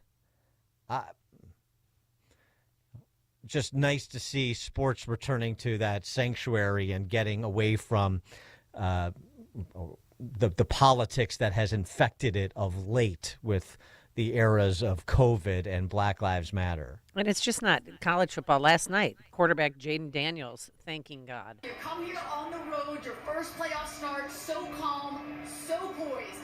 How? Man, trust in the Lord, God. There's nothing I should worry about, man. Put all my worries on him, and he'll take care of the rest. So the other thing about Freeman, too, that I liked, interviews I've seen, he talked about leading by example and how that's not good enough. Leading by example isn't good enough. That when he recruits, he looks for people that have the leadership quality to hold their teammates accountable. That you can't just provide you can essentially provide some accountability by example, but what he wants is somebody that will say to their teammate, hey, look, you're not getting the job done here, and we need you to get the job done in order for all of us to get the job done. I mean, just thinking about organizational culture, and you want to understand why some organizations consistently win, or some individuals are consistently leading teams that win, and others are not. Dan and Amy, Chicago's Morning Answer. The more you listen, the more you'll know. This is Chicago's Morning Answer. Morning Answer on AM 560. The Answer. This is Sean Thompson. When you go on vacation, does it make sense to have somebody else pack for you? Of course not. The same can be said for your retirement. Your 401k could be packed with things you don't know about or even need. If you're close to retirement, but you don't have a plan customized to your goals, it's like kind of taking a 30-year vacation with no idea what's in the suitcase. Sounds like a stressful way to begin what should be a relaxing time. Tom Fortino at Alpha Wealth Group can help you unpack your savings and build a plan to reduce future taxes, address Social Security and health care, and a whole lot more, all with a clear, defined income strategy. Call the Alpha Wealth Group at 630-934-1855. Ask for the complimentary retirement plan. That's 630-934-1855 or online at alphawealthgroup.com. And listen to the Alpha Wealth Hour Saturday mornings at 9 a.m. right here on AM 560. Advisory services through Retirement Wealth Advisors, LLC, and SEC Registered Investment Advisor. Insurance and annuities offered through Alpha Wealth Group, licensed in Illinois. Everyone's doing it. Even Joe Rogan recently mentioned his positive results with regenerative medicine. Yes, if you have chronic pain due to an injury or arthritis, pain in your knees, hips, back, or shoulder, make the decision now to say no. You're not going to do it. You're not going to live 2025 with pain. You can get help from QC Kinetics, the nation's leader in regenerative medicine and joint preservation. They're right here in the Chicago area under the leadership of Medical Director Dr. Ashley Carvelli. And yes, you can revitalize your joints with advanced ortho biologic treatments at QC Kinetics. No steroids, no drugs, no surgery, no downtime. This is the future of medicine, folks, using an array of natural solutions like PRP to attack the pain from arthritis. So many of your neighbors have discovered these cellular treatments and are living life again. So if you want to learn more about how you can refresh your joints, get lasting relief with these amazing treatments, call QC Kinetics for a free consultation. They will walk you through it. They will let you know how it works, and they even have appointments on Saturdays. Deal with joint pain now so you can make the most of the new year. Call 312-809-5955. That's 312-809-5955. 312-809-5955. You know, a lot of times you have to choose between something high quality or something that saves you money. But if you could get both, why not? Especially when it comes to health care, and that is MediShare. You get both. Many families save $500 a month with MediShare, and that's huge. But it's also true that people wind up way more satisfied, too. The member satisfaction rate for MediShare is double that of the typical health insurance plan. Double. That's because MediShare works. It has for more than 30 years. It's a community of Christians who have shared more than $5 billion of each other's bills. People love having telehealth. They love the huge PPO network. So, yeah, really, you can save a ton and like it better. Imagine being happy with how you're taking care of your health care.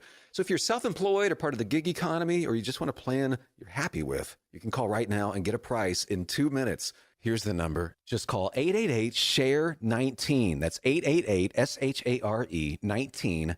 888-SHARE-19. Can you believe it? 2025 is here. As you start this new year, you have probably been thinking about your resolutions. And let's be honest, your well-being has probably been on top of your list for years. But this year, maintaining your wellness goals is easier than ever with Balance of Nature.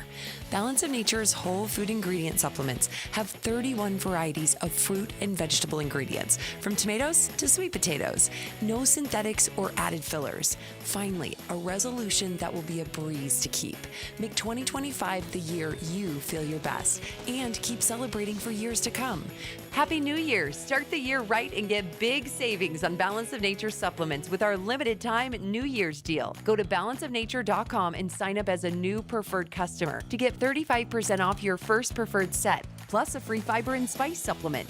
And get this exclusive New Year's offer by using discount code CHICAGO. Why pay more for prescriptions? Stop overpaying and start saving with SingleCare. It's easy. Find your prescription on singlecare.com, show the coupon at the pharmacy, and start saving. SingleCare works at pharmacies nationwide and is completely free to use, whether you have insurance or not. So the next time you fill a prescription, check SingleCare to make sure you're getting the best price. Take control of your prescription costs. Go to singlecare.com or download the free app today. AM 560, The Answer. Dan and Amy, by the way, just talking about Marcus Freeman, the Irish football coach. Former Chicago Bear. Yeah, he may be a Chicago Bear again. Well, not that he wanted, but I think the Bears are interested in talking to Marcus Freeman about their head coaching vacancy as well. Yeah, they interviewed Ron Rivera last week. Do you think that's a good idea? No. Yeah. I don't. Hi, bye. No, I don't. Well, I don't think that's a good idea. I think Vrabel would have been a good idea, but he wanted to go back to the Patriots. Yeah. Anyway, next, so a week from today is the national championship game. It's also the Trump inauguration, you may have heard. It is. So Biden is on the clock. Are we going to see any preemptive pardons? Are you going to insulate any more Biden family members? Any of the Liz Cheneys and Adam Schiffs of the world, potentially bad actors who committed bad acts? What about two things? One is that it depends on some of the language and expectations that Trump broadcast in the last couple days here as to what he's going to do. The idea that he would punish people for not adhering to what he thinks should be policies related to his well-being is outrageous. but there's still consideration of some folks. Nothing, but no decision.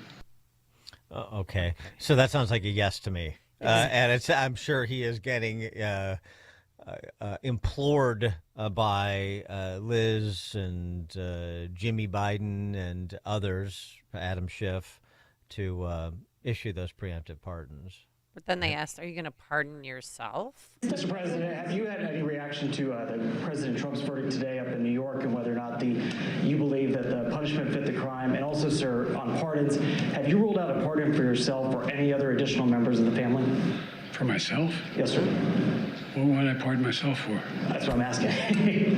No, I have no contemplation of pardoning myself for anything. I didn't do anything wrong. Okay. That also sounds like a yes, because it sounds very familiar what he said about Hunter. Bingo. Okay. Coming up at 7:07, we'll talk geopolitics, the sale of Greenland, sanctions on Russia as Biden leaves office, with Stephen Bucci from the Heritage Foundation. That's all and more. 7:07. And good news for Chicago commuters. At 5:01 a.m. it happened. The express lanes reopen. Everybody rejoice. But now let's head into the newsroom. Here is Mike Scott. Good morning, Mike. One dead in a police shooting in North Riverside, and the Illinois State Police Public Integrity Unit is investigating. One dead of a self-inflicted gunshot wound in Oak Forest. 4-year-old girl and 2 adults were shot on the far south side. A man was hit and killed by a vehicle in Calumet City. Police are investigating. Mike Madigan expected to be back on the stand today, cross-examined in his racketeering trial. Bulls fall to the Kings. The Blackhawks lose to the Oilers. And WIND Chicago News Time is 7 o'clock. It's just what the Los Angeles area doesn't need.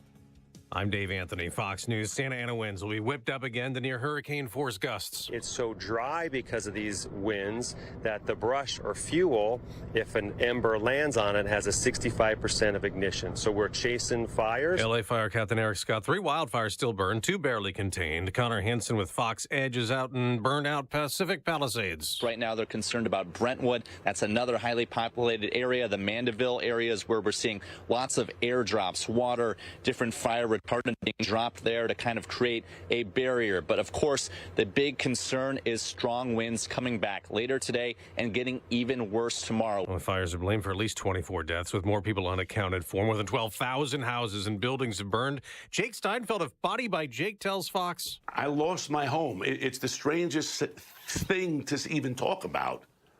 But we are going to rebuild. The earth just quaked in southwest Japan, a magnitude 6.9 ground shaking. No word yet on damage. There is a tsunami warning. President-elect Trump returns to the White House in a week, and he's warned if there's no peace deal to stop the war in Gaza, he'll unleash hell. Now there are reports of ceasefire progress in talks that include Trump's envoy Steve Witkoff, who joined talks in recent days. It's reported delegates from Qatar are pushing Hamas to make a deal. Witkoff said to be putting pressure on the Israelis. Fighting in Gaza has been going on for 15 months, and Hamas still holds 98 Israeli hostages, 36 of whom have been declared dead. Fox's Jonathan Savage. President Biden remains involved. He talked to Israel's prime minister yesterday. This afternoon, he'll give a speech touting his foreign policy. A rocket did not launch this morning as planned at Cape Canaveral in Florida. Blue Origin had to postpone its first unmanned test flight after a technical problem, a setback for Jeff Bezos' company trying to compete with SpaceX. America's listening to Fox News. 10 degrees at 7:02 on AM 560. The Answer. Good morning. I'm Mike Scott. One person is dead after an officer-involved shooting in North Riverside. Police officers responded yesterday to an emergency call about a disturbance in the 8500 block of Cermak Road. Officers encountered a situation involving a Crest Hill man armed with knives and threatening others outside of an apartment. During the encounter, an officer shot the man. He was rushed to nearby Loyola University Medical Center and later passed away, leaving that man's family looking for answers. There's beanbags, and there's stuff to hit at them. You know, they're sitting there, you know, there's stuff to hit at them, you know, to get them down. And these officers are supposed to be trained. The shooting is being called an isolated domestic incident. Michael Madigan expected back on the witness stand today in his racketeering trial. Former Assistant U.S. Attorney Patrick Collins says the government has a seasoned group of attorneys expected to cross-examine the former Speaker and Democrat. And that dynamic between Mr. Bachu and Mr. Madigan, that will be significant. And, jurors, people forget these are not robots doing this. These are human beings. And, does Mr. Bachu get under Mr. Madigan's skin? And what's the back and forth with them? Bachu, in many respects, has been the architect of the Madigan investigation. New gunshot detection systems will get a test run starting this morning on the city's south side. It comes after Mayor Brandon Johnson ended the city's contract with ShotSpotter. City's partnering with a new company called Alarm.com. Mike Braun will become Indiana's new governor, sworn in today.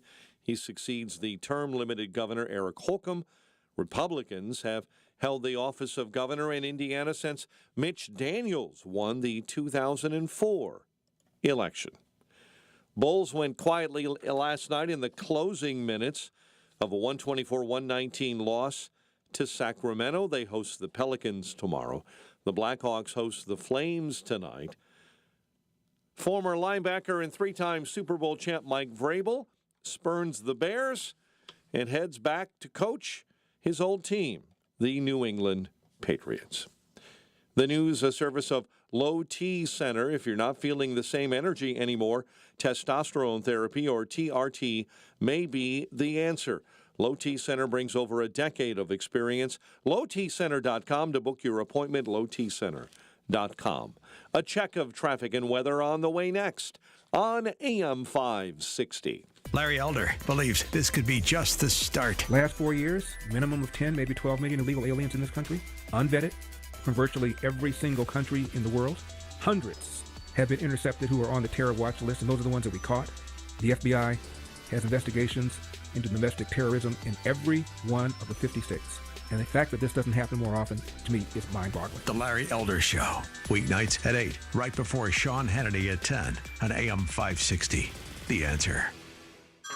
Hey everyone, it's Ted from Consumer Cellular, the guy in the orange sweater, and this is your wake-up call. If you're paying too much for wireless service, you don't have to keep having that nightmare. Consumer Cellular has the same fast, reliable coverage as the leading carriers for less. And for a limited time, new customers receive their second month free when they sign up and use promo code SECONDFREE by January 26th. So why keep spending more than you have to? Seriously, wake up and call 1-888-FREEDOM or visit consumercellular.com. Taxes, fees, and other third-party charges will apply. See website for additional details. Why pay more for prescriptions? Stop overpaying and start saving with SingleCare. It's easy. Find your prescription on singlecare.com, show the coupon at the pharmacy, and start saving. SingleCare works at pharmacies nationwide and is completely free to use, whether you have insurance or not. So the next time you fill a prescription, check SingleCare to make sure you're getting the best price. Take control of your prescription costs. Go to singlecare.com or download the free app today. There is a place in northern Illinois that people have come from all around the globe seeking treasure. It's amazing. I didn't know what to expect, but when I got there, I was surrounded by all kinds of gold and silver. An actual place where you're surrounded by treasure? I've known that gold and silver were a good investment, but I really didn't want to buy it through the mail. At Fox Valley Coins, I basically walked in, picked out what I wanted, paid cash, and walked out with gold and silver. Walk in with paper and walk out with actual gold and silver bars. For decades, Fox Valley Coins has traded paper dollars for actual gold and silver. They buy and sell. The treasure map is available at foxvalleycoins.com. They are on Route 59, 1 light north of I-88 in Naperville, Illinois. Again, for info and the map, seek foxvalleycoins.com.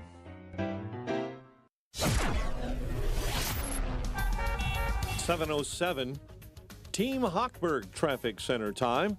Let's go to the roads. Inbound Kennedy at about 53 in from O'Hare to the Burns Circle interchange.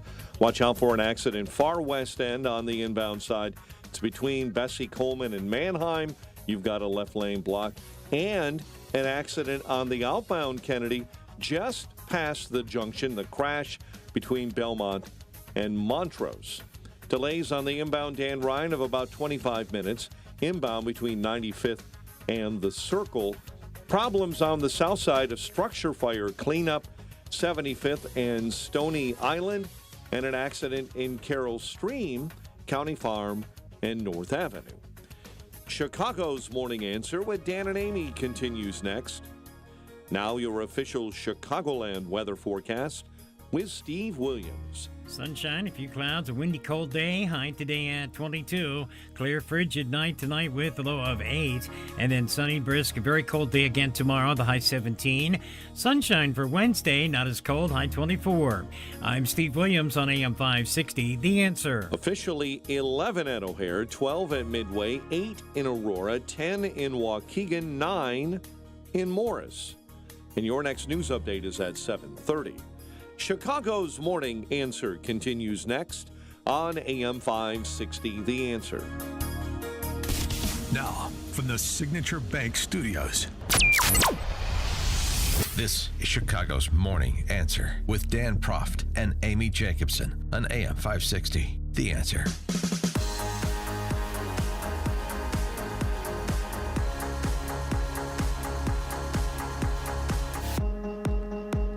Top of the morning, Dan and Amy. Jake from State Department, who was a diplomat in the same way that Jake from State Farm is an insurance agent, was on with Jake from CNN, who's a journalist, in the same way that Jake from State Farm is an insurance agent, and in the same way that Jake from State Department is a diplomat. There you go. Good job, Dan.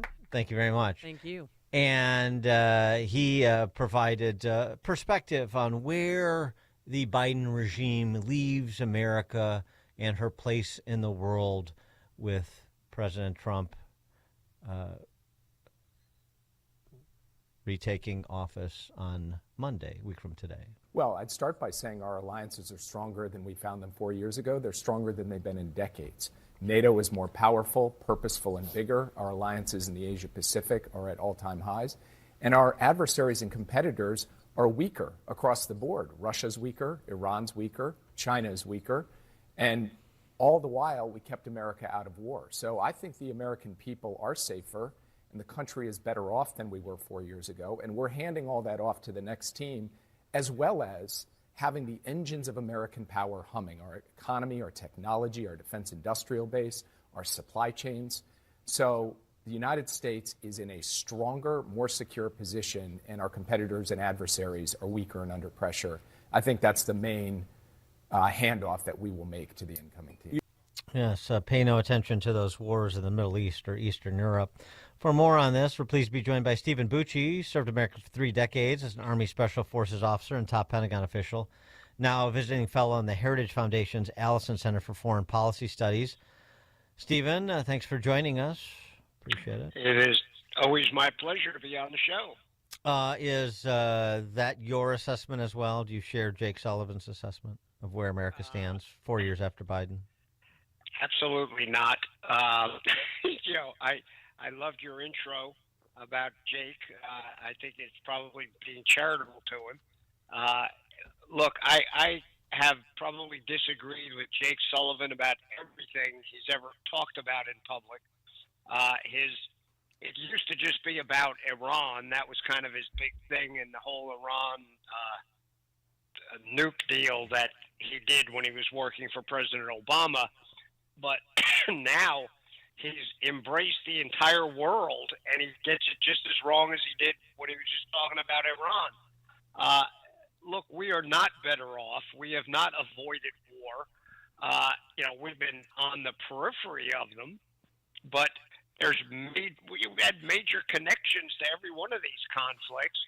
Our alliances are not stronger. Our allies are sitting there scratching their head going, holy smoke, what happened to America? Now, hopefully, with the Trump administration coming back, maybe we can get this straight. And part of that will be getting rid of Jake. Even his boss, not really his boss, his colleague there, Secretary Blinken, finally admitted that everything they were doing with regard to Israel just made things worse. They assisted Hamas. They are a big reason the hostages are still in captivity. So, Jake, it's not time for a victory lap, brother. It's time for some contrition. Well, and on the way out the door, the big guy, that would be President Biden, had this momentous announcement. Sanctions on Russian oil.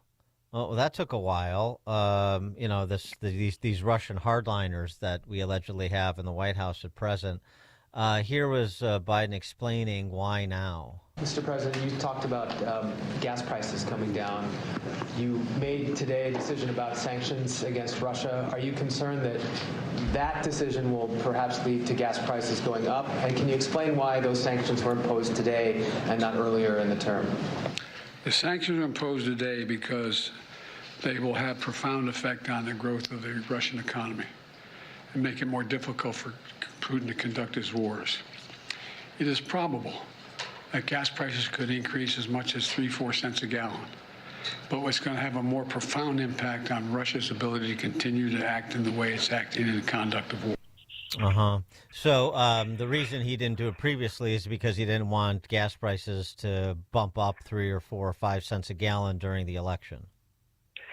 Well, yeah, and he earlier in his term, he was asking Russia to pump more gas or pump more oil so that we could keep the gas cheap. I mean, he's told so many lies that he can't remember which ones he's told. Well, and the timing of this too. I mean, the idea, it's to borrow a Joe Bidenism, the idea that this is going to now hamper Russia's economy and their ability to underwrite warmongering. So, what, 2 years in now is where we're really going to stick it to him for the next week while as I exit stage left.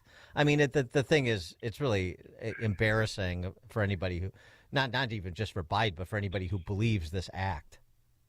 Yeah, I agree completely. This is just, they're adding insult to injury in that they're really saying to the American people and the world, you guys are a bunch of knuckleheads. You have no idea what this means, but I'm going to paint this lipstick onto this pig and then declare it, my legacy. It's sad. It's unfortunate for a president of the United States, any president, to go out this way, but that's what they've chosen to do. Now, President Trump, President-elect and soon-to-be President again, Trump, President again. That's a good moniker for him. President again, Trump. I like that. He had a little confab with the governors at Mar-a-Lago end of last week, and among other things, he discussed when taking questions from the press was the prospect that Greenland could become an American territory or could have some sort of alteration to its sovereignty designation. Here's Trump on Greenland. Don Jr. and some of your team just got back from Greenland. What's the price tag? Well, maybe no price tag. Look, we're going to have to see what happens because Denmark, we need this for national security. We need Greenland very badly. You look at the Russian ships, the China ships, they're all over the place. They're, surrounding. Now, they have for a long time. That's a lane. But we need that for national security. So I don't know that Denmark has any right, title, and interest, and we're going to find that. But I can tell you, you saw the clips that were released. The people of Greenland would love to become a state of the United States of America. We were greeted with tremendous love and affection and respect. The people would like to be a part of the United States. Now, Denmark maybe doesn't like it, but then we can't be too happy with Denmark, and maybe things have to happen with respect to Denmark having to do with tariffs, because they have to do this, I think, for the free world. We need that to protect the free world. It's very important and getting more important every year. So in response, you had a confab, a press conference, actually, with the Greenland Prime Minister as well as Frederiksen, the PM of Denmark, where they said, we're ready to talk to Trump. And the Prime Minister of Greenland said, Greenlanders want to be Greenlanders, but it's the Greenlandic people who will decide their future. What is your take on what's going on here? This is pretty unique. I mean, I've never seen an incoming president do this kind of speculating. President Trump tends to do that a lot. He thinks out loud, and he throws stuff out there. He doesn't wait to test all the waters the way most of his more conventional colleagues might do. He drives the waters by asking these questions, by speculating on this stuff, and see what happens. Would it be beneficial to the United States to own Greenland? And it's kind of right next to us. We're actually closer to it than Denmark is, I believe. But will it really happen? I don't know. You get into sovereignty and walking up to some other sovereign nation and saying, "Hey, I like that island you guys own. I want to buy it. Talk to me here. What kind of deal can we make?" I mean, that's quintessential Trump because he's a business guy. All right, he thinks everything in terms of business. Will it pan out? I don't know, but it's at least going to get people thinking, and it will at least spark in Denmark, who are generally pretty good allies with military stuff, things like that, to say, okay, maybe we can work together with you, America, to beef up some of the surveillance capabilities and maybe even the basing of certain military capabilities on Greenland to better protect the northern flank of the Atlantic Alliance. That would be an okay outcome, even if we don't get control of Greenland, if we just get more action and more cooperation with regard to using it as a launching point for defensive capabilities. Well, the United States has one military base in Greenland. Do you think more would help? Because Trump was saying that the Russian ships are surrounding the island. I'm not sure, actual basing. I think we could definitely beef up the stuff we have at the base that exists already, which is primarily a stopping off point for transport going back and forth between our side of the Atlantic and the European side. But the possibility of stationing surveillance assets around Greenland to be able to cover the more remote parts would be very, very useful in monitoring what the Russians do. And the Chinese are totally flirting around in the Arctic a lot. They think they should be a part of that game as well. So we've got to be ready now to deal with two major adversaries in the Arctic area. And that's pretty daunting without additional capabilities. So this is not Trump just being a wise guy or a wild man. There's some thought behind this. It's unconventional thought, but it's not crazy thought, and it's not incorrect thought by any means. So to describe Greenland as a strategic liability for the United States in its current constitution and sort of security level, that's accurate. That is a problem area for us if we leave it unchecked.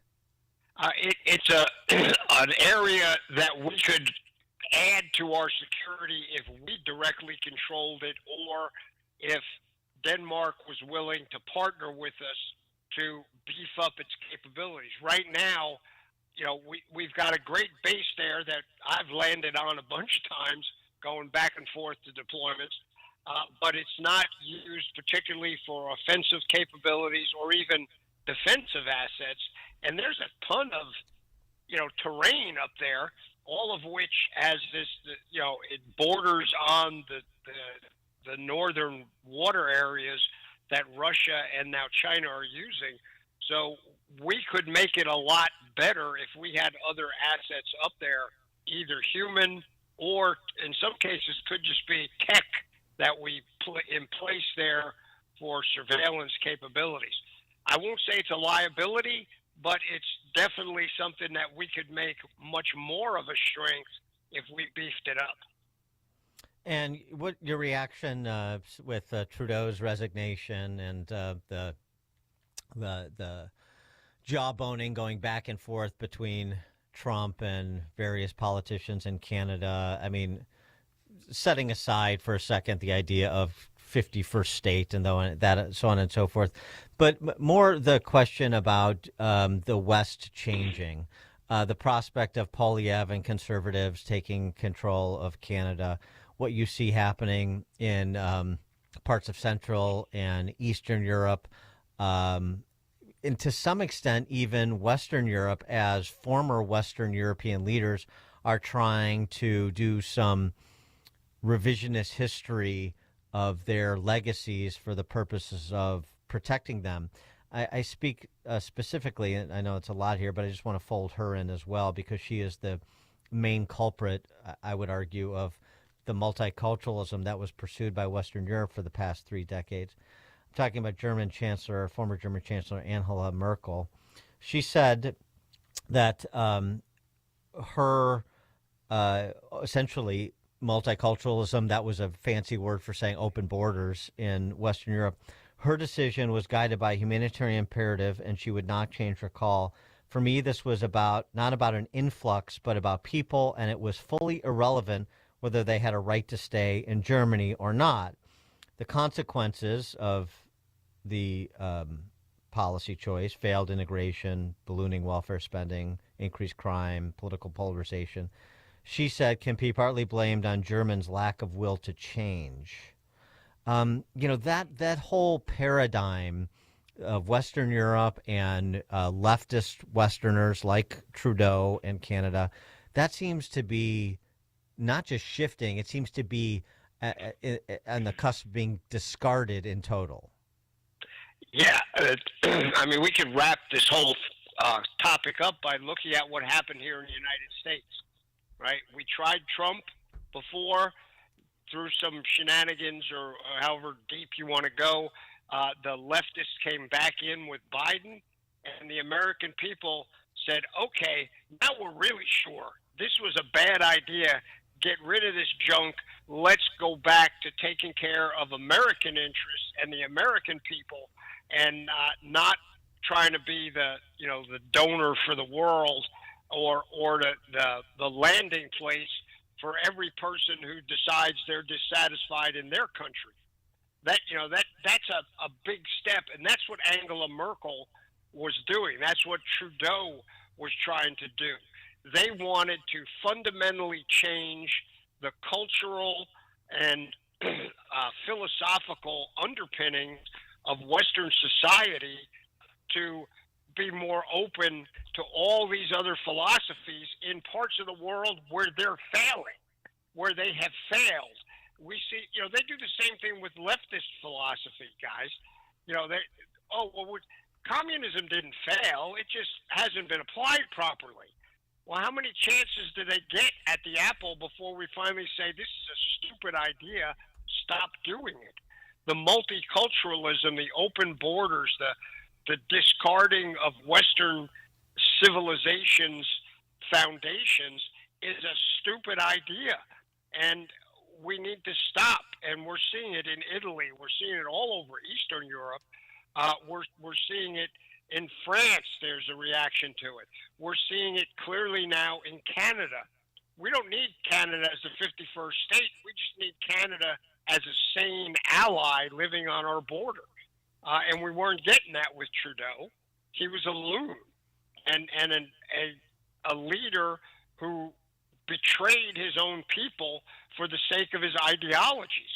And now he's gone, thank goodness. I wish my cousins to the north the best. They better make the right decision this time, because they made a bad decision for 10 years. So the world is changing. The people in the center and on the right are finally waking up going, look, we can't let these lunatics run things anymore. We have to step forward through the ballot box and take control again. And that's what we're seeing, a sweep all the way across the Western world in its broadest definition. Stephen Bucci served America for 3 decades as an Army Special Forces officer and top Pentagon official.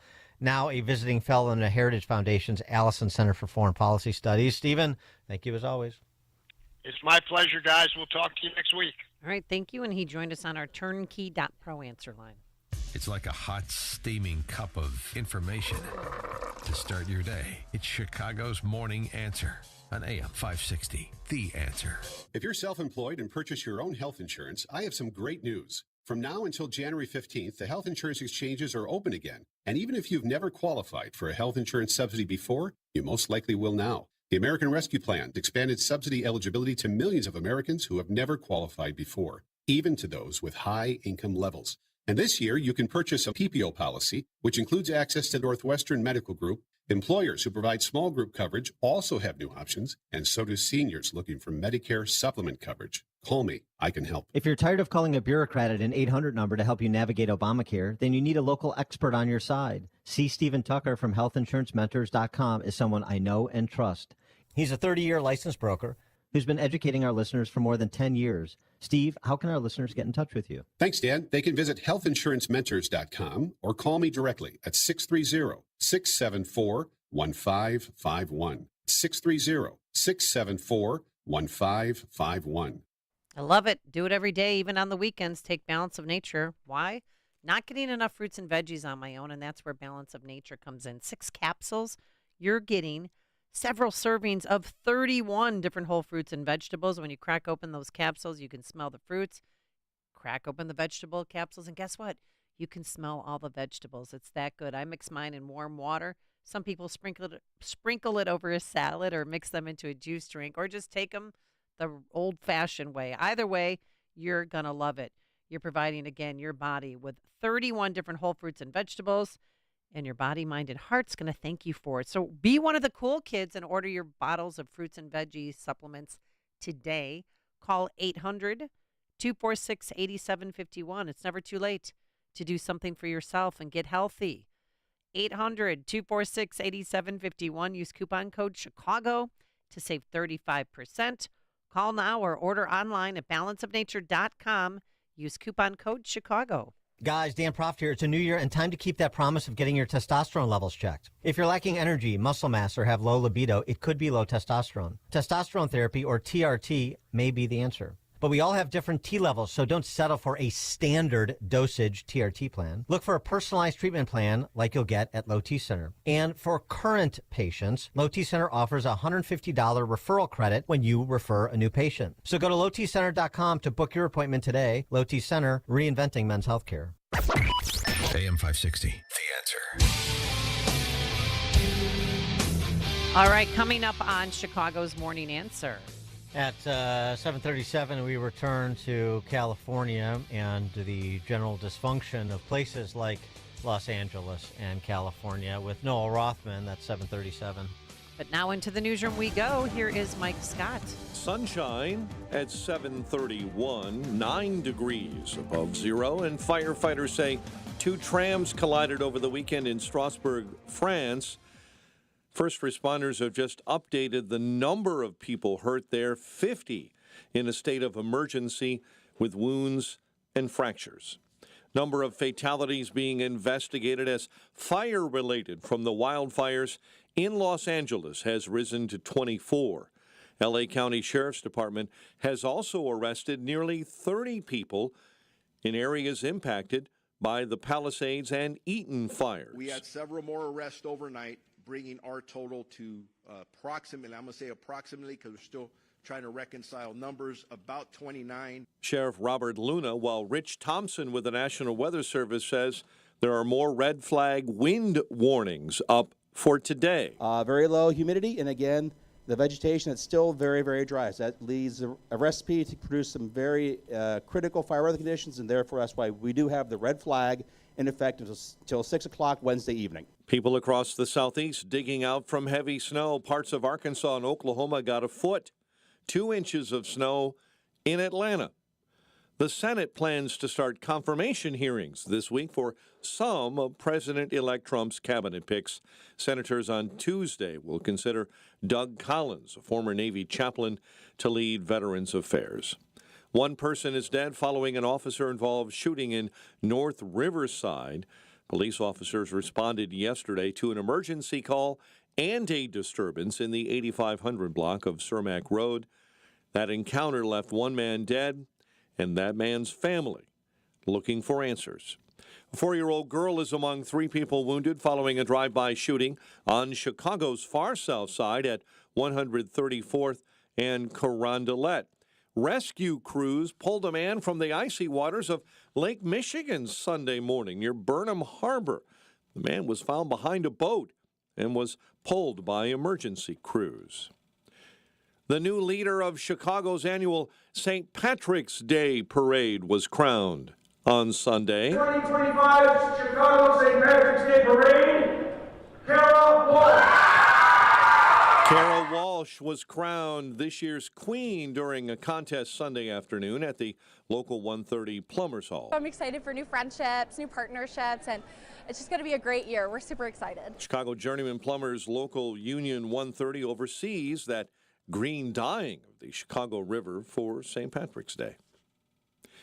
Bulls lost to Sacramento 124-119.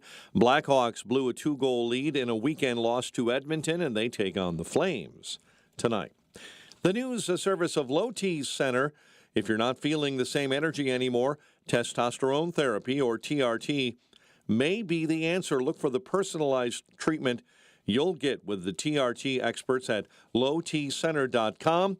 To book your appointment, lowtcenter.com. A check of traffic and weather on the way next on AM 560. Larry Elder says the cover-up has happened for years. Big, long article in the Wall Street Journal and in the New York Times. You can eliminate the Wall Street Journal, but you can't eliminate the New York Times if you're on the left. All saying the same thing. From day one, his staffers covered up for him. As we were told, anybody that raises questions about Biden's declining mental abilities is engaging in right-wing conspiracy theories. The Larry Elder Show, weeknights at 8, right before Sean Hannity at 10 on AM 560. The Answer. Balance of Nature supplements, changing the world one life at a time. I take it because it makes me feel good. I mean, so that's why I take it. My husband is over the moon about it, so I'm reordering. I feel better. He's been on it for 8 months, if not longer. He took it for a while, for like 3 or 4 months, and then he stopped taking it. And then once he stopped taking it, he was like, I need that back again. So we started doing it again. But I'm telling you what, it's amazing stuff. It truly, truly is. Happy New Year. Start the year right and get big savings on Balance of Nature supplements with our limited time New Year's deal. Go to balanceofnature.com and sign up as a new preferred customer to get 35% off your first preferred set, plus a free fiber and spice supplement with free shipping and our money back guarantee. Go to balanceofnature.com or call 1-800-246-8751 and get this exclusive New Year's offer by using discount code Chicago. A large retail store just canceled a huge order, leaving MyPillow with a ton of extra MyPillows. But you know what? That's their loss and your gain. For the first time ever, you'll get a standard classic MyPillow for wholesale prices, only $14.88. But it gets even better. For a limited time, they're going to offer their entire classic collection at wholesale prices. Get queen-size MyPillows for just $18.88. Upgrade to king-size for only $1 more. Get the body pillows for $29.88 and multi-use MyPillows for only $9.88. So go to MyPillow.com and use promo code LIBERTY or call 800-489-0201 to take advantage of wholesale pricing for the first time ever and receive free shipping on orders over $75. That's right. Get the standard MyPillow for only $14.88. They have never been offered this low before. They're limited quantities at this price, so the limit is going to be 10, and once they're gone, they're gone. So go to MyPillow.com or call 800-489-0201 and use promo code LIBERTY to get the standard MyPillow for only $14.88, the lowest price ever. Hair Volume is the best-selling hair tablet in the world and one of many award-winning natural hair products from New Nordic. Purchase at newnordicusa.com or CVS. 7:37 Team Hochberg Traffic Center time. Let's check the inbound Kennedy right now. 45 minutes. O'Hare into the Burns Circle interchange. An accident, left lane blocked inbound between Bessie, Coleman, and Manheim on the west end. Solid traffic on the Stevenson inbound between Harlem Avenue and Kedzie. 50 minutes into DuSable Lakeshore Drive. Dan Ryan in 30 minutes, 95th into the Circle. The express lanes all bound up. 47 into the Stevenson. Chicago's Morning Answer with Dan and Amy continues next. AM 560 Weather Center forecast. Partly sunny, windy and colder, high 22. Clear and frigid, bitterly cold overnight, low of 8 above. Right now, 9 at O'Hare. Your next news update is at 8. Chicago's Morning Answer continues next on AM 560, The Answer. This hourly segment is brought to you by Scott Tucker Solutions and his show Retirement Decoded. Sunday mornings at 8. Learn more at scotttuckersolutions.com. Now, from the Signature Bank Studios. Only the biggest stories, only the biggest guests, and only the biggest opinions. This is AM 560, The Answer.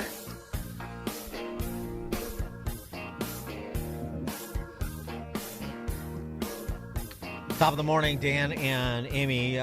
From California, we have more players to review. Individuals with important jobs, important positions, highly paid, and rather than doing the work that they are tasked to do as say, the head of the Los Angeles Department of Water and Power, they're spent up until this last week, seem to have spent their time focused upon reshaping society in accordance with their ideology. Identitarians, one and all. I'm speaking of Janice Quinones, $750,000 a year to be the boss of the LA Department of Water and Power.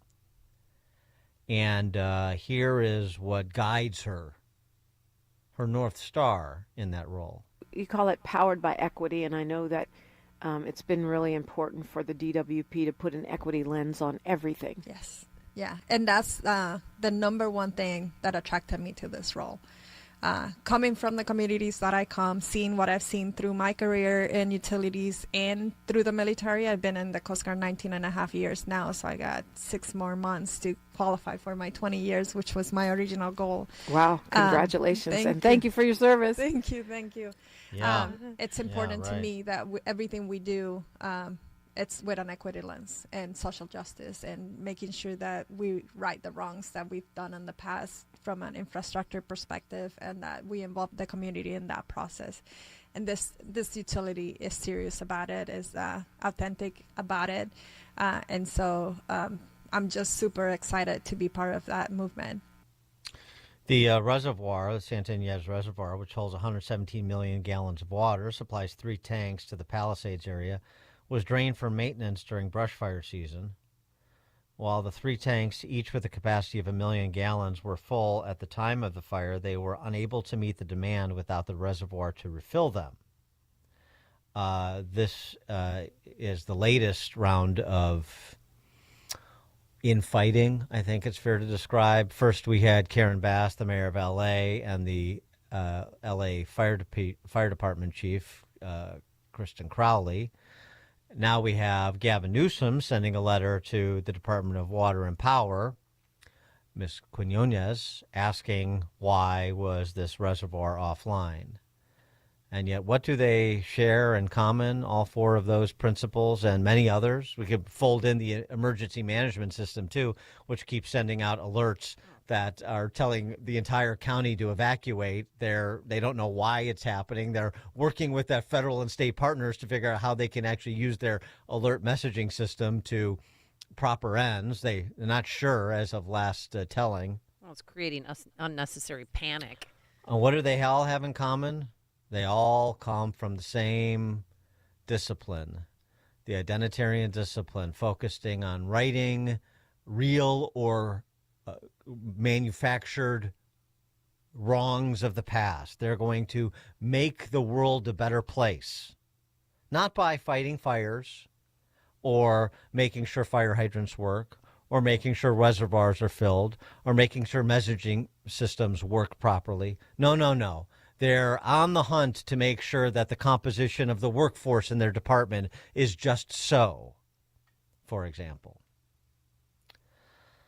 For more on this, we're pleased to be joined by Noah Rothman, senior writer at National Review, author of the book, The Rise of the New Puritans, Fighting Back Against Progressives' War on Fun. Noah, thanks for joining us again. Appreciate it. My pleasure. Thank you. So your piece in National Review, your latest piece on California, speaks to this as well. You know, there's nothing sexy about making sure fire hydrants work. What's sexy is combating misinformation, saving democracy, and making sure that everyone feels seen. Mm-hmm. Yeah, and I think Ms. Quinones' comments there are illustrative of what the core competency that Democrats try to achieve and are rewarded for by their voters and the donor class and the activist class, which isn't, you know, the quotidian, unglamorous work of public life, but is articulating the kind of shibboleth that she says in that quote, in those comments, that give you that kind of exposure, give you that kind of access to cameras and the national profile and therefore donor largesse. They excel at articulating in grand sense, you know, the metaphysical ills that plague this country. And they articulate what they say are, you know, these grand visions to extirpate these evils. But there's always opportunity cost. What are you focusing on when you're pursuing that you're not doing? And does that describe your job description? Is that your role? If infrastructure is optimized to right historical wrongs, however we can possibly even imagine that, and it's kind of hard to contemplate, but let's say we can even do that. Is it also optimized for delivering water and natural gas and power to its citizens? And if it's not, what are your priorities crowding out? Too many municipal officials do not ask themselves that. You know, there's a lot of chaff that's being thrown up in the wake of these fires. By the way, we shouldn't even say the wake. They are ongoing, and the threat this week may be even worse than last.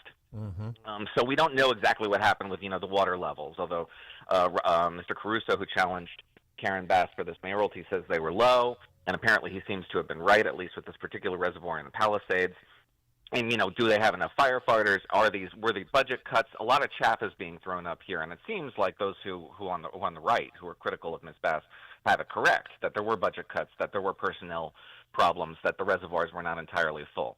But what nobody doubts, and what nobody can even argue against, is that Karen Bass did inherit this project from her predecessor, Eric Garcetti, which was designed to solve the problem of too few women serving in the fire department. Now, the problem of too few women serving in the fire department may be exacerbated by the fact that too few women want to serve in the fire department. Is that a problem that we are able to solve? Is it a problem at all? These are the questions that don't seem to even register with democratic social reformers on the municipal level. And as a result, they've taken their eye off the actual ball, which is keeping their citizens safe, secure, and prosperous. That's the job description. And they just got bored with it. They've been bored with it for decades. We're now seeing the fruits of that lack of focus on what they're actually supposed to be doing. Well, what about Mayor Bass cutting the fire budget by $17.6 million? She wanted to cut it by more, but agreed upon $7.6, and that money went to house illegal aliens and the homeless. I mean, is that an example of not putting tax-paying citizens first? It's an example of where your priorities are a little screwed up, because we're finally just beginning to mitigate the issue of rampant homelessness and these homeless encampments that have taken over so many of the urban areas in California and broadly, in just about anywhere where the blue state model is practiced, particularly on the municipal level. But they're doing so in belated response to the citizenry saying, this is no longer acceptable, we are no longer safe. So so they've had to scramble because they were redirecting those funds in the years where they were not doing their jobs to more boutique considerations, boutique objectives to satisfy the activist class, like what Ms. Quinones was talking about, like solving the problem of too few women in the fire department, and on and on and on and on. It goes down the line. Why are so many of these homeowners who lost their homes underinsured, have a significant lack of insurance for their homes, and have to use a stopgap program funded by the state? Because of increased risk from fires as a result of a variety of phenomena. We can say that climate change contributes to it. We can say that bad government contributes to it. This is not a one problem situation. It's not a monocausal thing. But other states, in the South, for example, much better states, better governed states, have managed to mitigate that risk and satisfy insurers. So why can't California? Well, California put a cap on the amount of money that they were able to charge people for their insurance. So those insurers got out. And they got out because of the increased risk of fire. Why is there increased risk of fire? In 2018, California Legislative Analyst Office said they had overcrowded forests. There was a glut of combustible materials on the floors, and they needed to start moving them. But permitting requirements and constraints made that more difficult than it needed to be. So what did the state do? Nothing. In 2021, the Cap Radio and NPR News in California conducted an investigation and found that Gavin Newsom had overstated, which is a very polite term for what he did, overstated the number of acres that were treated with fuel breaks and prescribed burns by almost 700%. I wouldn't call that overstating. I would call that lying, a deliberate effort to mislead the state's voters and suggest that they were safer than they actually were. And all as a result of other misplaced priorities. They simply didn't have. There was at one point where California discovered that it had this budget surplus that never existed, and it dedicated it to all this stuff like ensuring that everybody had health insurance and finally getting that high-speed rail network off the ground, which will never get built because the firm that was going to build it fled the state for better business climates like Morocco. The level of dysfunction in this state is difficult to overstate. It really is almost comic, but it's compounding. All these problems took 20 years to develop, and they're all a result of California lawmakers thinking they were bigger than the job that they were elected to do. That they were bigger than the small business of making sure the trains run on time, fighting crime, and ensuring that people had a safe and productive environment to raise their kids. They stopped doing that job, and as a result, we're surrounded by a level of dysfunction now that is utterly intolerable. And since they have no way out, they go to what they've been doing, which is nicely illustrated by Gavin Newsom, where on that conference call with Biden, he says we're fighting two catastrophes, the winds and the actual fires, and then the hurricane of misinformation. I mean, he essentially gave those two equal billing. And he even put up his own new website, CaliforniaFireFacts.com, so that people could get the real truth from Gavin, right from the horse's mouth, Gavin Newsom. Wall Street Journal, fighting fires and the rumor mill as L.A. burns. The idea that the actual natural disaster and public policy accentuated disaster is equivalent to some ridiculous thing Alex Jones says. They're equal threats to the residents of California. Yeah, here's another big problem with democratic governance that you've just identified, which is that they seem to be convinced, all evidence to the contrary notwithstanding, that they can manipulate our environment and shape our perceptions of reality through rhetoric. And without, I'm not even sure why they would continue to believe this, but an example of this, to depart a little bit, is, over the course of the Biden administration, we were told so many times that you shouldn't believe the evidence of your own eyes when it comes to Joe Biden's deteriorating mental faculties. And then Chuck Schumer gets on NBC News with Kristen Welker, and he's confronted with a clip of himself saying this is all right-wing disinformation. Those were his words. And he's asked, why did you mislead the American public? And he says, no, we didn't. So we're compounding a lie with another lie, predicated on the assumption they are so adept, so capable and competent communicators that they can convince you to ignore the evidence of your own eyes. So, flash forward to Gavin Newsom, and he's being interviewed by an NBC News reporter, and he says, why didn't the NBC News reporter asks, why wasn't the reservoirs filled? And then he says, well, this is more disinformation attributed to Donald Trump, more Donald Trump disinformation. Well, what about that Palisades reservoir, the NBC News reporter asks, and Gavin Newsom says, well, we're going to investigate that, conceding the premise that he just said was a lie. The level of disrespect that they have for the intelligence of their audience contributes markedly to the trust deficit that Americans have in their governing institutions, which is not something that people who want Americans to have faith and confidence in their governing institutions, Democrats in particular, being the party of competent and capable government, at least that's what they retail themselves as, should have a vested interest in repairing that level of trust. And it begins with them trusting you with accurate information and letting the chips fall where they may, rather than trying to massage reality by retailing lies and hoping that the partisan impulse to rally around the Democratic Party if you're a Democratic partisan, or just the same on the Republican side. If you were to rally around a partisan interest at the expense of the truth and veracity and your own credibility, yeah, that contributes to the trust deficit. And yeah, it's a big problem. Noah Rothman, senior writer at National Review, author of the book, The Rise of the New Puritans, Fighting Back Against Progressives' War on Fun. Noah, thanks as always. My pleasure. Thank you. Thank you. And he joined us on our turnkey.pro answer line. Listen to podcasts of Dan and Amy from the AM 560 mobile app. Download it today at 560theanswer.com/mobile. This is Hugh Hewitt for townhall.com. The greatest presidents of the last century were navalists. Teddy Roosevelt, FDR, Ronald Reagan. All three knew that the United States is a sea power and that to cede supremacy of the seas is to cede leadership of the world. Donald Trump was my guest, and I asked him if he intended to follow their examples in keeping a constant eye on the Navy. I asked him about getting to the target of 330 or more ships. Yeah, I'll be doing that, but we're going to be announcing some things that are going to be very good having to do with the Navy. We need ships. We have to get ships, and maybe we'll use allies also in terms of building ships. We might have to. I heard a president who understands that America's standing in the world depends on its fleet, and not a fleet plan for 2050, but what is in the water today and soon. If he and John Phelan, his nominee to be our next Navy Secretary, are on the same page, the Navy's modernization can restart rapidly. Encouraging stuff. Balance of Nature supplements, changing the world one life at a time. I take it because it makes me feel good. I mean, so that's why I take it. My husband is over the moon about it, so I'm reordering. I feel better. He's been on it for 8 months, if not longer. He took it for a while, for like 3 or 4 months, and then he stopped taking it. And then once he stopped taking it, he's like, I need that back again. So we started doing it again. But I'm telling you what, it's amazing stuff. It truly, truly is. Happy New Year! Start the year right and get big savings on Balance of Nature supplements with our limited time New Year's deal.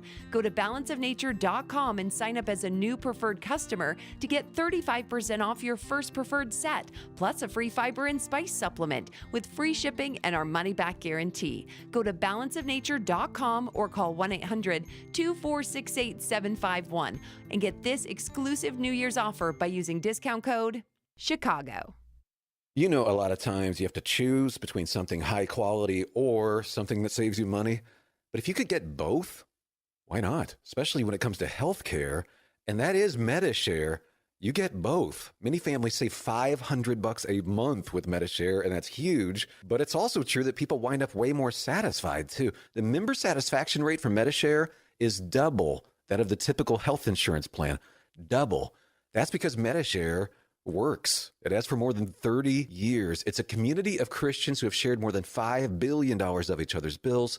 People love having telehealth. They love the huge PPO network. So, yeah, really, you can save a ton and like it better. Imagine being happy with how you're taking care of your health care. So if you're self-employed or part of the gig economy, or you just want a plan you're happy with, you can call right now and get a price in 2 minutes. Here's the number. Just call 844-45-BIBLE. That's 844-45-BIBLE. 844-45-BIBLE. Guys, Dan Proft here. It's a new year and time to keep that promise of getting your testosterone levels checked. If you're lacking energy, muscle mass, or have low libido, it could be low testosterone. Testosterone therapy, or TRT, may be the answer. But we all have different T levels, so don't settle for a standard dosage TRT plan. Look for a personalized treatment plan like you'll get at Low T Center. And for current patients, Low T Center offers a $150 referral credit when you refer a new patient. So go to lowtcenter.com to book your appointment today. Low T Center, reinventing men's healthcare. As a business owner, do you have a strategy for exiting your business? Most business owners don't. Studies done by the Exit Planning Institute show 75% of business owners who don't have an exit plan are dissatisfied with their exit, and 80% of businesses put to market never sell. Total Clarity Wealth Management understands the hesitation to discuss exiting. Will customers leave? Will competitors take advantage? Will key employees leave? That's why they offer confidential planning.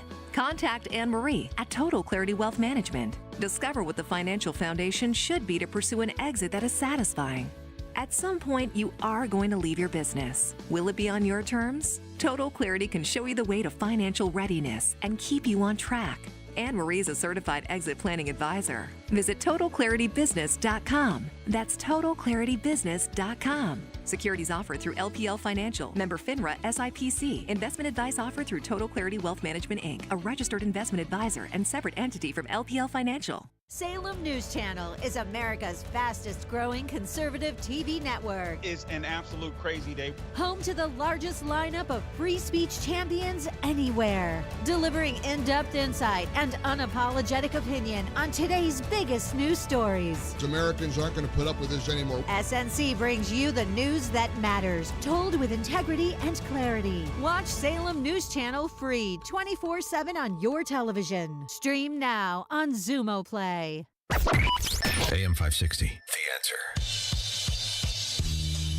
Dan and Amy, very similar to the conversation we were having with Noah Rothman about how the members of the state legislature in California and the local officials and the state officials, they're too big for their jobs. They have big plans. They have big talents. They have big ideas. They can't be bothered to actually spend time bogged down in the minutia of their job, things like balancing budgets and making sure a critical infrastructure is functional and those sorts of things. Illinois, no different. We have big people, big ideas, big dreams, big talents in the General Assembly. Let me give you an example. Under a measure that cleared the General Assembly this week, police departments would have until July 1st to implement a new rule. The new rule is that in their charging documents, police reports and those sorts of things, that the documents attendant to their jobs, the word prostitute will need to be replaced with the, quote, person engaged in the sex trade. What? Don't call her a prostitute, or him, or them, or that the General Assembly. Yes. Oh, my God. All right, coming up on Chicago's Morning Answer. At 8:08, we will talk to Thomas Baker, retired FBI agent, about the Wray exit interview on 60 Minutes and the sentencing of Trump. It's 8:08. Today, don't let the sunshine fool you. It's going to be windy, chilly, a high of 22. Tonight, a low of 8 degrees. It is now 8 a.m. WIND, Chicago. More homes could burn down in the Los Angeles area.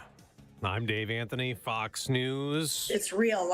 We didn't think this could ever happen to us. Vicki Collison lost everything. Tells Fox for all the others in wildfire danger. Have the boxes with the evacuation items like pictures and family heirlooms. And this is not what LA needs. We have wind gusts in excess of 50, even 70 miles per hour coming later this afternoon, tonight, and into tomorrow. That's going to be a huge concern. Fox meteorologist Anna Steen, wind could whip up the flames and spread 3 wildfires, still burning even more. 2 of them are barely contained. The death toll, at least 24. Tragically, that's expected to rise. But here along Malibu, you can see structure after structure, homes, businesses for miles of the iconic Pacific Coast Highway in Malibu simply gone. Nothing but a charred, burned out, destroyed landscape. There's progress reported in talks trying to work out a ceasefire in Gaza between Israel and Hamas. President Biden talked to Israel's prime minister yesterday.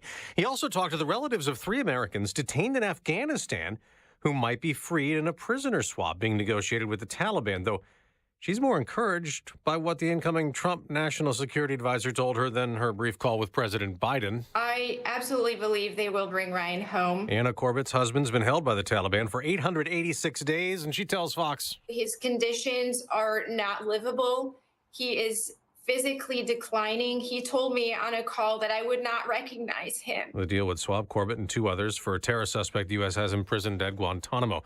3 police officers shot early this morning in Washington, D.C. Thankfully, all of our officers are in stable condition. They're talking, and we're so grateful that they survived this. D.C. Police Chief Pamela Smith. The same cannot be said for the gunman who opened fire on them.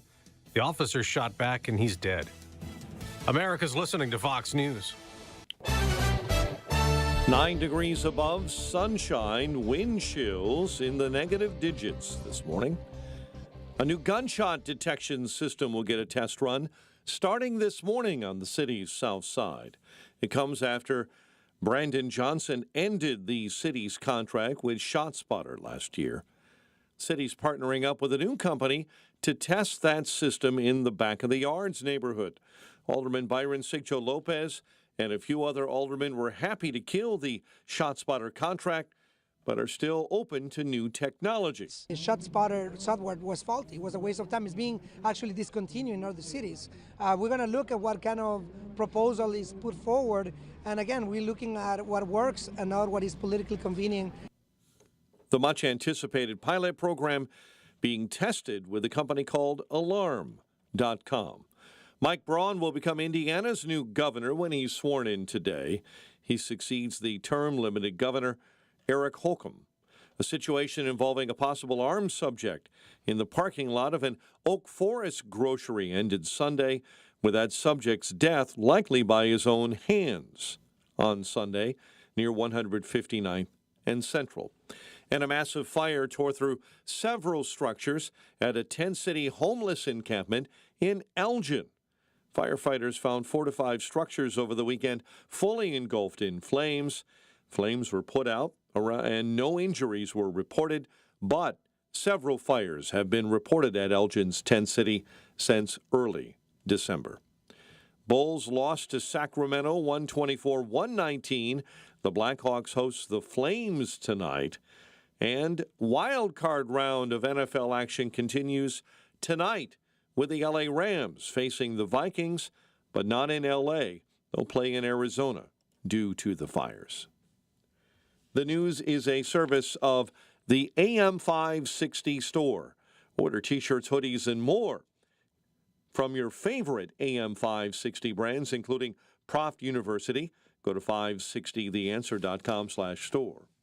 It's 8:04. Time for the AM 560 Business Beat, a service of Signature Bank. Visit signaturebank.bank for all your commercial banking needs.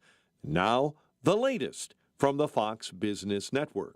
I'm Liz Clayman, and this is the Fox Business Report. Wall Street analysts were already skeptical that the Federal Reserve would cut interest rates this month. The next meeting is January 28th and 29th.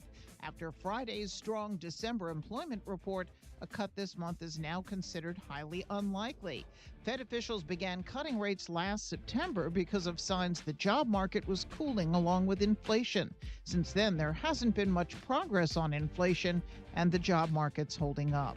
There's a merger in the medical field. Johnson & Johnson is buying biotech company Intra-Cellular for $14.6 billion. BMW says its sales fell slightly last year, down 4%. It was impacted by technical issues and subdued demand in China. It also makes Mini and Rolls-Royce models. That's your Fox Business Report. I'm Jenny Cosola, invested in you. We've started a new year. There's a buzz in the air. With the new incoming administration, what expectations do you have? Will we see a turnaround in the economy? Will inflation come down? And is there a way to stop the chaos on our southern border? Yeah, 2025 comes with some big expectations. And we're here to keep track of the goals. Here's to a great new year together. AM 560, The Answer.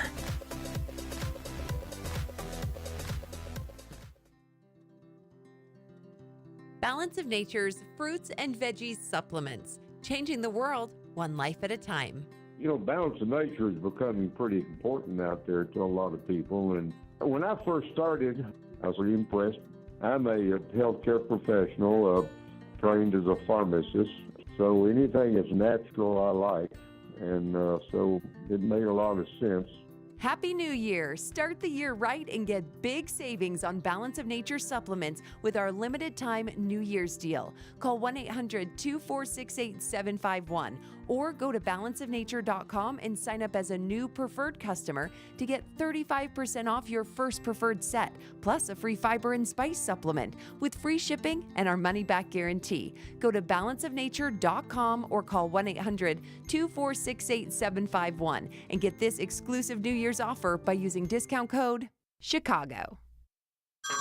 Hey everyone, it's Ted from Consumer Cellular, the guy in the orange sweater, and this is your wake-up call. If you're paying too much for wireless service, you don't have to keep having that nightmare. Consumer Cellular has the same fast, reliable coverage as the leading carriers for less. And for a limited time, new customers receive their second month free when they sign up and use promo code SECONDFREE by January 26th. So why keep spending more than you have to? Seriously, wake up and call 1-888-FREEDOM or visit consumercellular.com. Taxes, fees, and other third-party charges will apply. See website for additional details.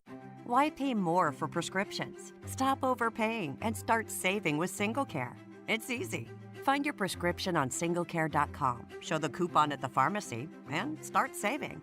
SingleCare works at pharmacies nationwide and is completely free to use, whether you have insurance or not. So the next time you fill a prescription, check SingleCare to make sure you're getting the best price. Take control of your prescription costs. Go to singlecare.com or download the free app today. It is 8:08. Let's get an update on the roads. Team Hochberg traffic center time. And in Carroll Stream this morning, multi-vehicle accident, County Farm, just north of North Avenue. Bad accident as well in Lombard, Roosevelt Road at the Veterans Memorial Toll Road. That's I-355. Jane Addams stop-and-go traffic eastbound between Meacham and Route 53. DuSable Lakeshore Drive northbound jammed up Bryn Mawr to Hollywood. Southbounders, you're jammed up between Irving Park and Belmont on Lakeshore Drive due to an accident. Chicago's Morning Answer with Dan and Amy continues next. AM 560 Weather Center forecast with Steve Williams. Windy and cold, sun and clouds, a high today 22. Clear frigid night tonight with a low of 8. Sunny, brisk, very cold day tomorrow, the high 17. Sunny, not as cold Wednesday, the high at 24. I'm Steve Williams on AM 560, The Answer. 9 at O'Hare, partly cloudy, and 11 at Midway, 7 in Aurora, 8 at DuPage Airport, 11 along Chicago's lakefront. Your next news update, 8:30. Chicago's Morning Answer continues next on AM 560, The Answer. Now, from the Signature Bank Studios, this is Chicago's Morning Answer with Dan Proft and Amy Jacobson on AM 560, The Answer.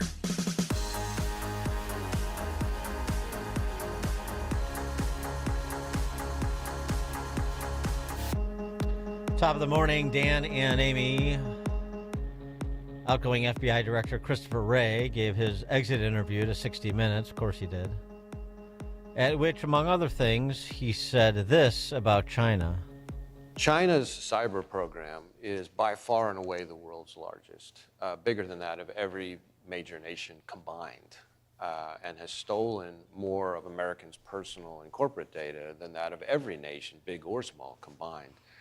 But even beyond the cyber theft, there's another part of the Chinese cyber threat that I think has not gotten the attention publicly that it, I think, desperately deserves, and that is Chinese government's pre-positioning on American civilian critical infrastructure to lie in wait on those networks, to be in a position to wreak havoc and can inflict real-world harm at a time and place of their choosing. The Chinese have already insinuated malware into critical American infrastructure. That's correct. Like what? Things like water treatment plants. We're talking about transportation systems. We're talking about targeting of our energy sector, the electric grid, natural gas pipelines. And recently, we've seen targeting of our telecommunications system. Seems like that should be something where there is all hands on deck in the counterintelligence community, as opposed to, say, I don't know, worrying about Catholics who go to a traditional Latin Mass, or a parents at school board meetings, or a pro-life activist who prays outside an abortion clinic in Philadelphia. But that's me. I mean, I'm not career law enforcement like Christopher Wray, somebody who can't leave the scene soon enough. For more on Mr. Wray's tenure and what comes next for the FBI, or what should at least, Thomas Baker joins us, retired FBI special agent and legal attaché, author of The Fall of the FBI, How a Once Great Agency Became a Threat to Democracy. Thomas Baker, thanks for joining us again. Appreciate it. Dan, it's good to be with you again. What was your take on Christopher Wray's comments, particularly about this substantial threat that China poses? There has to be some evidence of insinuation of malware and critical infrastructure, and what exactly it is we're doing about it, other than on the way out the door telling 60 Minutes about it. Well, to give the devil his due, so to speak, on some of these external issues like China and like the border, when he has spoken, he's been on topic. But as you say, internally, the issue is, are the resources being devoted to this problem? But he has spoken out that China is the biggest threat we face. But unfortunately, most of our real threats are external, whether it be China in the SB area, which I think he's accurate to say is probably the greatest threat to America all told. But he's also spoken out about the open border, which of course has allowed terrorists to enter. And our terrorism problem is really an external problem. Even the issue in New Orleans, we can't be distracted by the fact that the person there was a U.S. person, because he really for the external, that is Islamic jihadism. And it was the jihadists who have been responsible for most of the terrorist attacks in America. But too many resources have been misdirected for political reasons against Americans. Whether it's Schumer or whether it's Biden, everybody talking about white supremacy. There's no white supremacists attacking us or threatening us. It's a false flag operation. Well, right, and in addition to how bogged down we were, we had to get in things like January 6th because of the lack of candor from people like Christopher Wray. I mean, it's very much like we're discussing with the California wildfires. It's opportunity cost. That is opportunity costs that are being paid because you say one thing during a congressional hearing, but then when we see what you do, it's something completely different. You say one thing when it comes to fire suppression or preparedness, generally speaking, for wildfire season, and then when we see what you actually do on a daily basis, which is you spend your time playing identity politics, to use the California comparison. Same thing here. Well, very much the same thing, and you said identity politics. The whole woke thing, the DEI, has been a distraction in the draft, specifically talking about the FBI. I talk about, I did a piece last month in the Spectator. I call it the tragedy of Chris Wray. What happened when Chris Wray was appointed by President Trump in May 2017, he had an opportunity, golden opportunity, to set the Bureau right and set it on course. Chris Wray had the full support of the president who appointed him. There was a lot of external and internal support from the agent community, former agent community.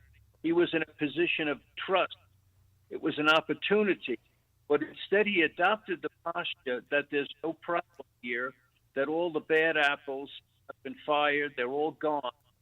And when people presented issues to him, and I document one specifically in my book, where a former deputy director said to him simply to ask all the people, the dozens and dozens of people who worked closely with McCabe and Strzok and Comey on the framing, and that's what it was, of President Trump and his campaign, did they feel uneasy about the things they had to do with the FISA warrant and related matters?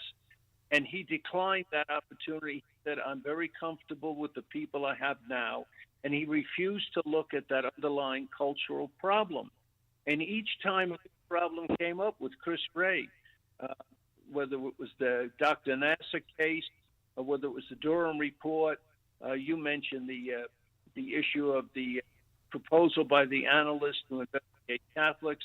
He always said, well, that's one or two, in effect, he said, that's just one or two rotten apples. And he never would look at the underlying problem. Chris Wray's tenure was a missed opportunity to set the ship straight after the damage that was by Mueller and Comey. The recommendations you would have for Kash Patel coming in, what should, I mean, what is it he should focus upon? What are the roadblocks he's going to run into that he needs to be prepared for? Well, he's going to run into a lot of roadblocks. He's going to run into a lot of internal resistance. But even if he didn't run into that internal resistance, the FBI has grown into a much larger bureaucracy than it was originally intended to be.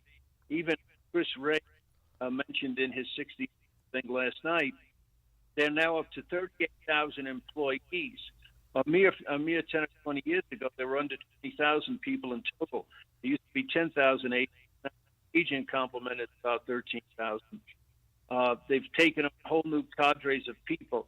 And they have these freewheeling intelligence analysts, and people who think up these wacky ideas, like investigating, but who like to use Latin in their worship.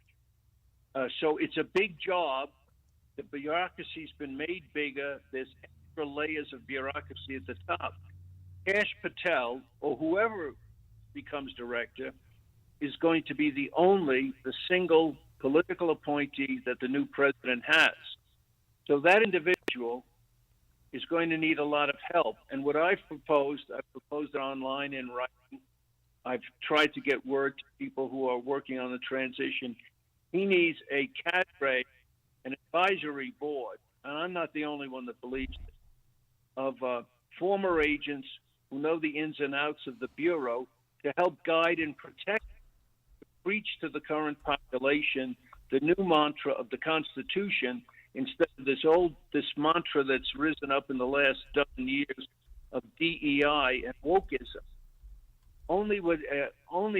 He's going to need a lot of help, and a board of advisors would help him navigate the bureaucracy. I think that's the key thing I'm recommending. The other thing we can talk about, if you like, there's some specific structural things that can be done. Well, it's interesting you mentioned that. There was a piece by a retired FBI agent over at RealClearPolitics.com within the last couple of weeks where he talked about this organization that's being stood up of former FBI agents that want to see the agency reformed. To me, it sounded like from his piece in the same direction that you're talking about with respect to let's focus on our mission. Let's try to avoid the temptation for mission creep. Let's operate within the bounds of the Constitution. Let's be as transparent as we can be with the American public so we can bring them along, particularly in high-profile cases. Those are sorts of some of the people that Kash needs to find a way to bring into his circle. Exactly. That's reform the FBI. I'm in touch with that group, too. Yeah. There's several problems underlying the cultural change. One is just the heavy bureaucracy, the centralization in Washington, D.C. They've created whole new levels of management at the top. Some of that could be just simply eliminated. That could be done once you look at the org chart relatively easily and get rid of some of that top heaviness. But the culture, all the slogans, the mission statement, the core value statement, that all has to be changed.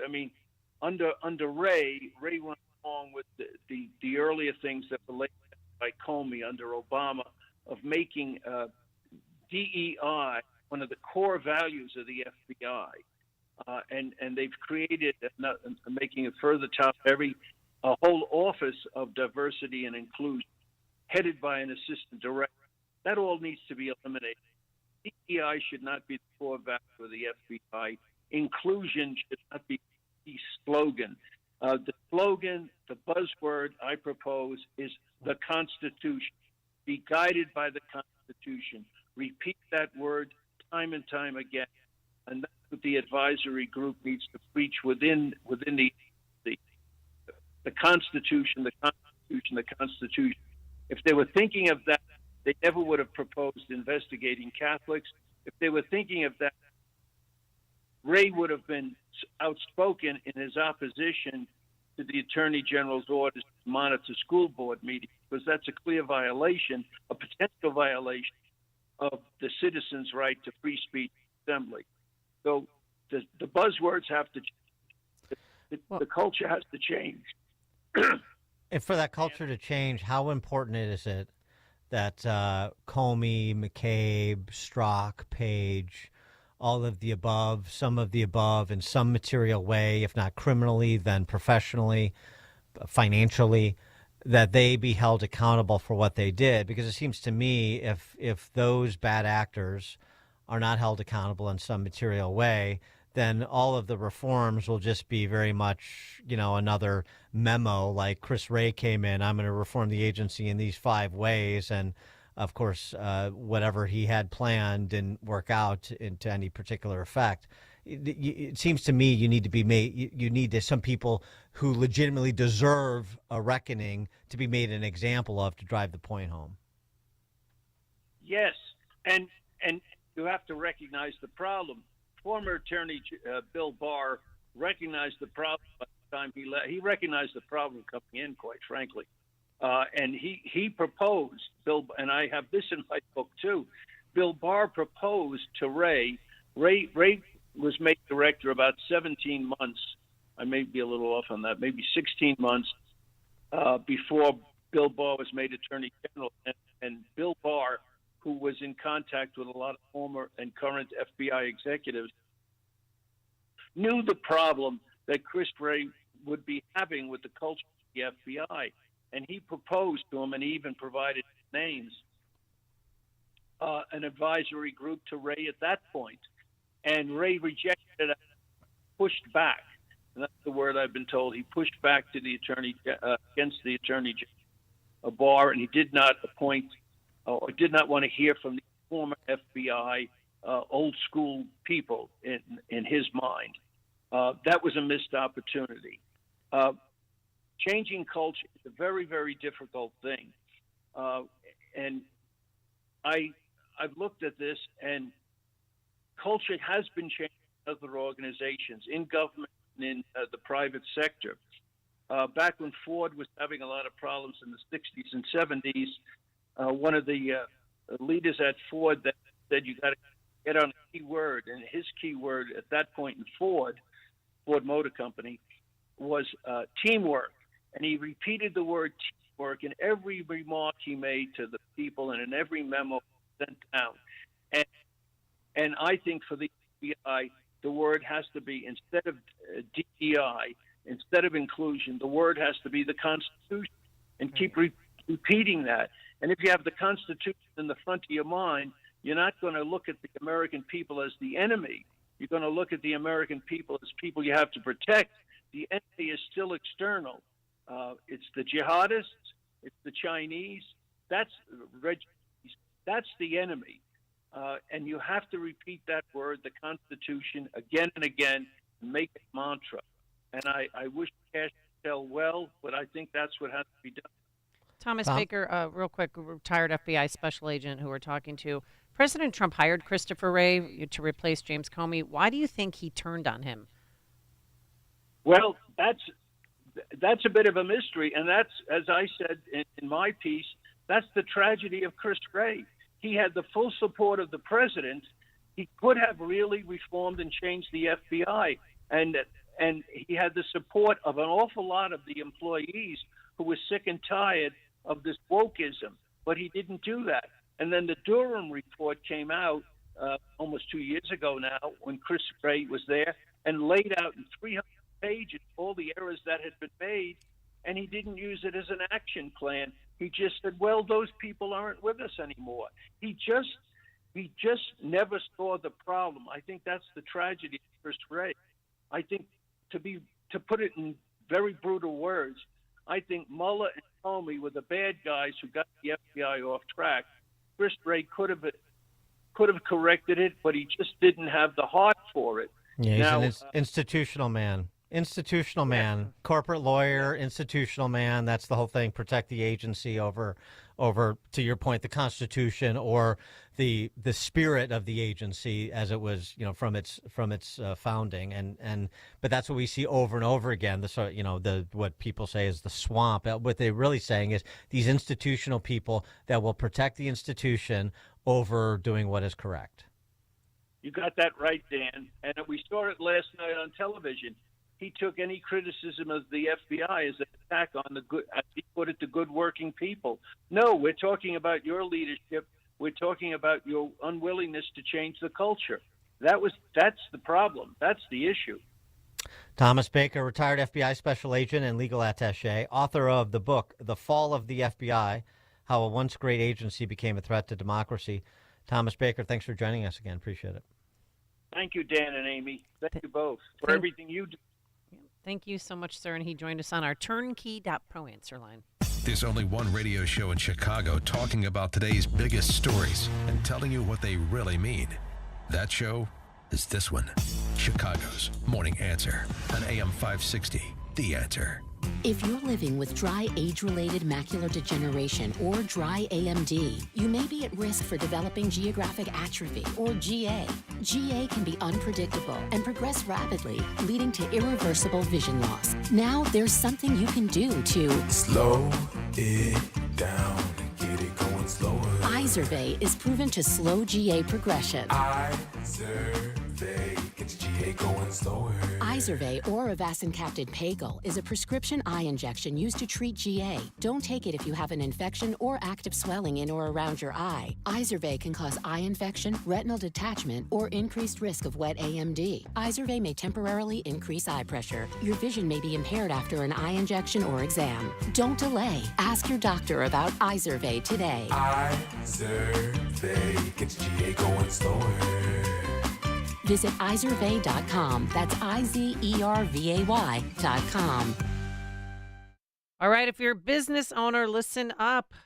You can help us out with our annual Food for the Poor campaign. We're almost there, but we still need your help. So if you run or own a business and make the marketing decisions for a business, you can still become a business benefactor. What's that? Well, you make a tax-deductible gift of $2,500 to Food for the Poor. That gift will feed more than 50 children for all of 2025. And to show our appreciation for your generosity, AM 560 will give you 41-minute commercials that will air here between Monday through Friday at no additional cost to you. We have a limited number of business benefactor slots still available, and the new Trump administration gets started. So you want to jump in on this because we want your business to be on this station in 2025. To take advantage of this deal, call Ann Jeanette, 847-472-8951, 847-472-8951, or online at 560theanswer.com/foodforthepoor. Wesley Financial Group is not a law firm. If you own a timeshare, don't miss this public service announcement from Chuck McDowell, founder of Wesley Financial Group. If you receive an unsolicited phone call or mail piece to discuss selling, renting, or especially canceling your timeshare, don't fall for it. If you really want out of your timeshare, hang the phone up immediately or throw that mail piece in the trash and contact your timeshare resort or Wesley Financial Group for assistance with your timeshare. As the only Inc. 500 timeshare cancellation company, our knowledge, experience, and results has made Wesley a trusted resource for over 40,000 families we've helped get out of their timeshare.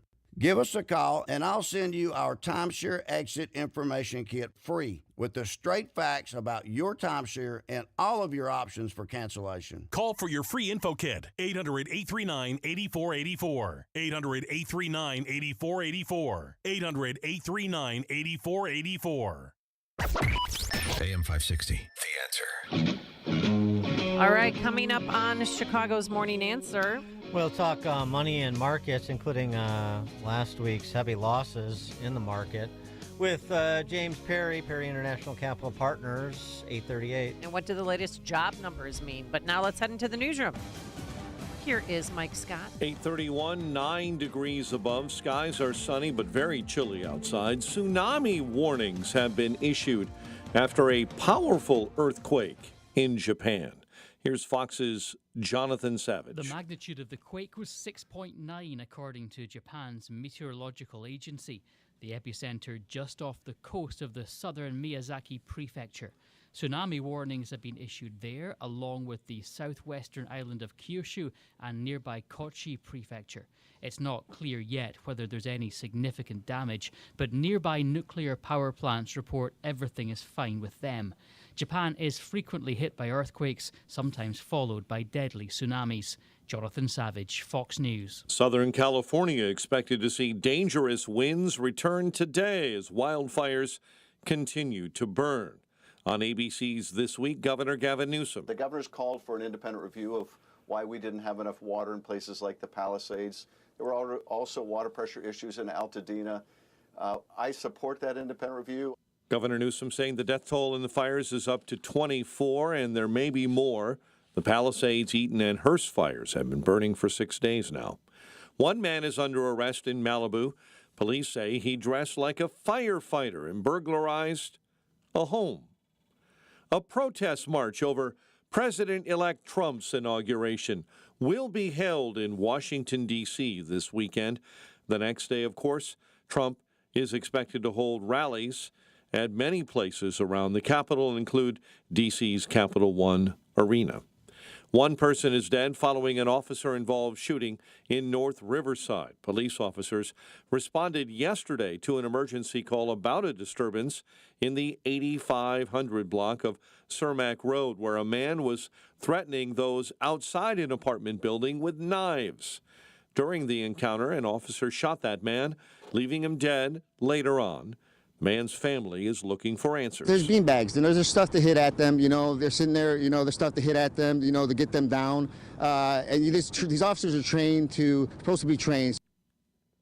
The shooting is being called an isolated domestic incident. 4-year-old girl is among 3 wounded following a drive-by shooting on the far south side last night near 134th and Carondelet. Michael Madigan expected to be back on the stand today in his racketeering trial, cross-examined. Former Assistant U.S. Attorney Patrick Collins says the government has a seasoned group ready to go. And that dynamic between Mr. Bachu and Mr. Madigan, that will be significant. And, jurors, people forget these are not robots doing this. These are human beings. And, does Mr. Bachu get under Mr. Madigan's skin? And what's the back and forth with them? Prosecutor Amar Bachu, in many respects, has been the architect of the Madigan investigation. The news, a service of Balance of Nature, fruits and veggies in a capsule. Order online at balanceofnature.com. Use coupon code CHICAGO to save 35%. Hurry, offer ends soon. A check of traffic and weather on the way next on AM 560. Mike Gallagher is honest with himself. I hate how much I enjoyed watching Kamala Harris certify her own defeat. I'm not proud of myself. My wife used to say, Gallagher, you are a little man. And I am. I'm just petty. I'm petty and maybe mean-spirited. The Mike Gallagher Show, weekdays at 9, right before Dennis Prager at 11 on AM 560. The Answer. Balance of Nature supplements, changing the world one life at a time. I take it because it makes me feel good. So that's why I take it. My husband is over the moon about it, so I'm reordering. I feel better.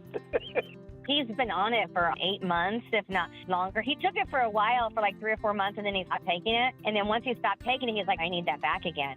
So we started doing it again. But I'm telling you what, it's amazing stuff. It truly, truly is. Happy New Year! Start the year right and get big savings on Balance of Nature supplements with our limited time New Year's deal. Go to balanceofnature.com and sign up as a new preferred customer to get 35% off your first preferred set, plus a free fiber and spice supplement with free shipping and our money-back guarantee. Go to balanceofnature.com or call 1-800-246-8751 and get this exclusive New Year's offer by using discount code CHICAGO.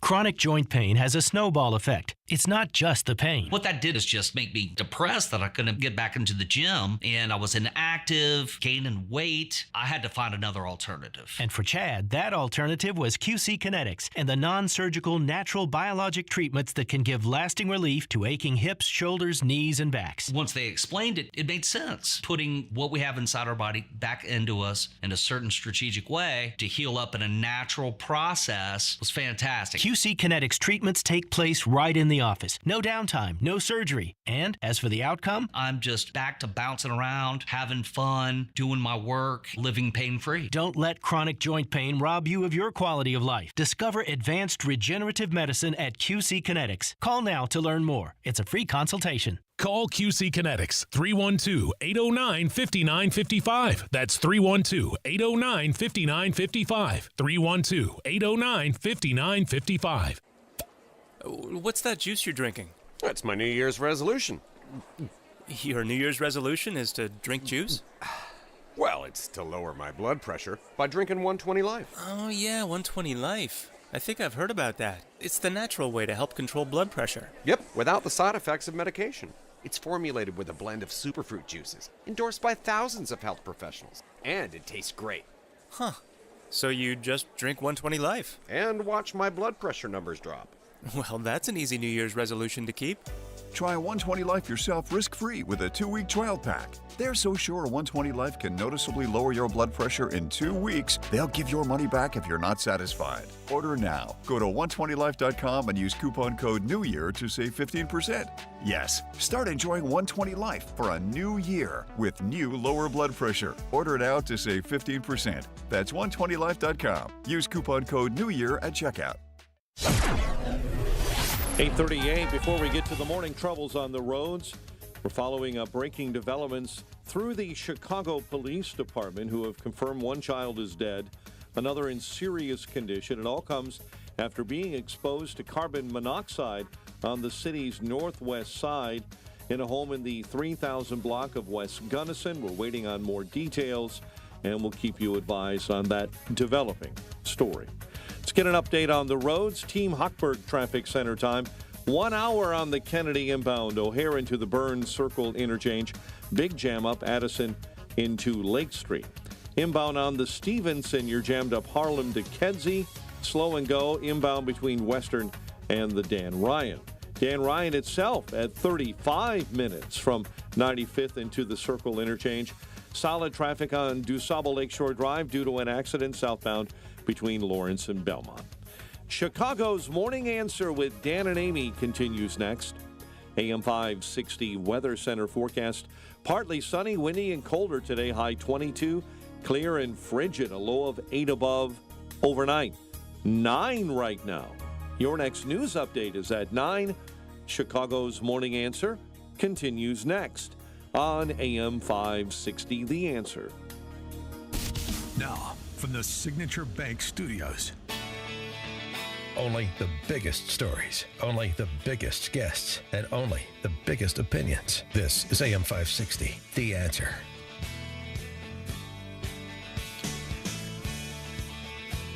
Top of the morning, Dan and Amy. Good news for Billy Bob Thornton and John Hamm. Oil is rallying.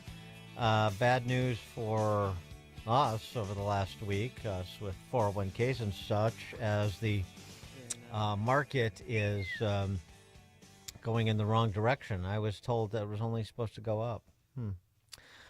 For more on all things money and markets, we're pleased to be joined by James Perry, founder, CIO, Perry International Capital Partners.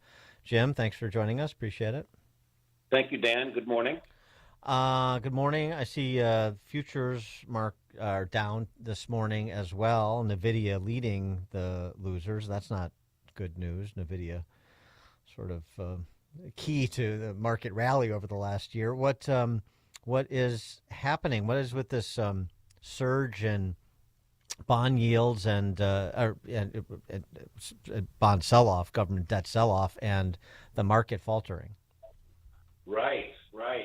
Well, as usual, there's a lot of moving parts to all of this, right? The key issue is the stock market does not like bond market volatility, right? And that translates directly into the volatility in the stock market. The VIX, which is the sort of main metric in volatility, has gone from sort of 12, 13, 14 up to 20, 21, 22. So you've gotten a 50% increase in the volatility in the stock market. Why is that? Pretty simple. The 10-year Treasury is trading at 4.80, just below that right now. And the 30-year bond is just under 5%. So we've talked about this before, but, the U.S. economy is actually doing quite well. The non-farm payroll number, as you know, came out Friday. We got a decent number, 256,000, and the unemployment rate dropped to 4.1%. So you'd think on something like that, the stock market would have done well on Friday, but instead it was, the Dow was down 700 points.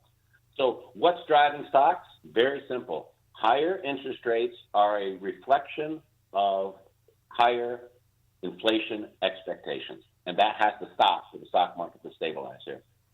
Well, we have 7 days until President Trump is sworn in for a second term. Is that going to help the stock market? 5 business days, right? 5 business days, excuse me. It's next Monday, right.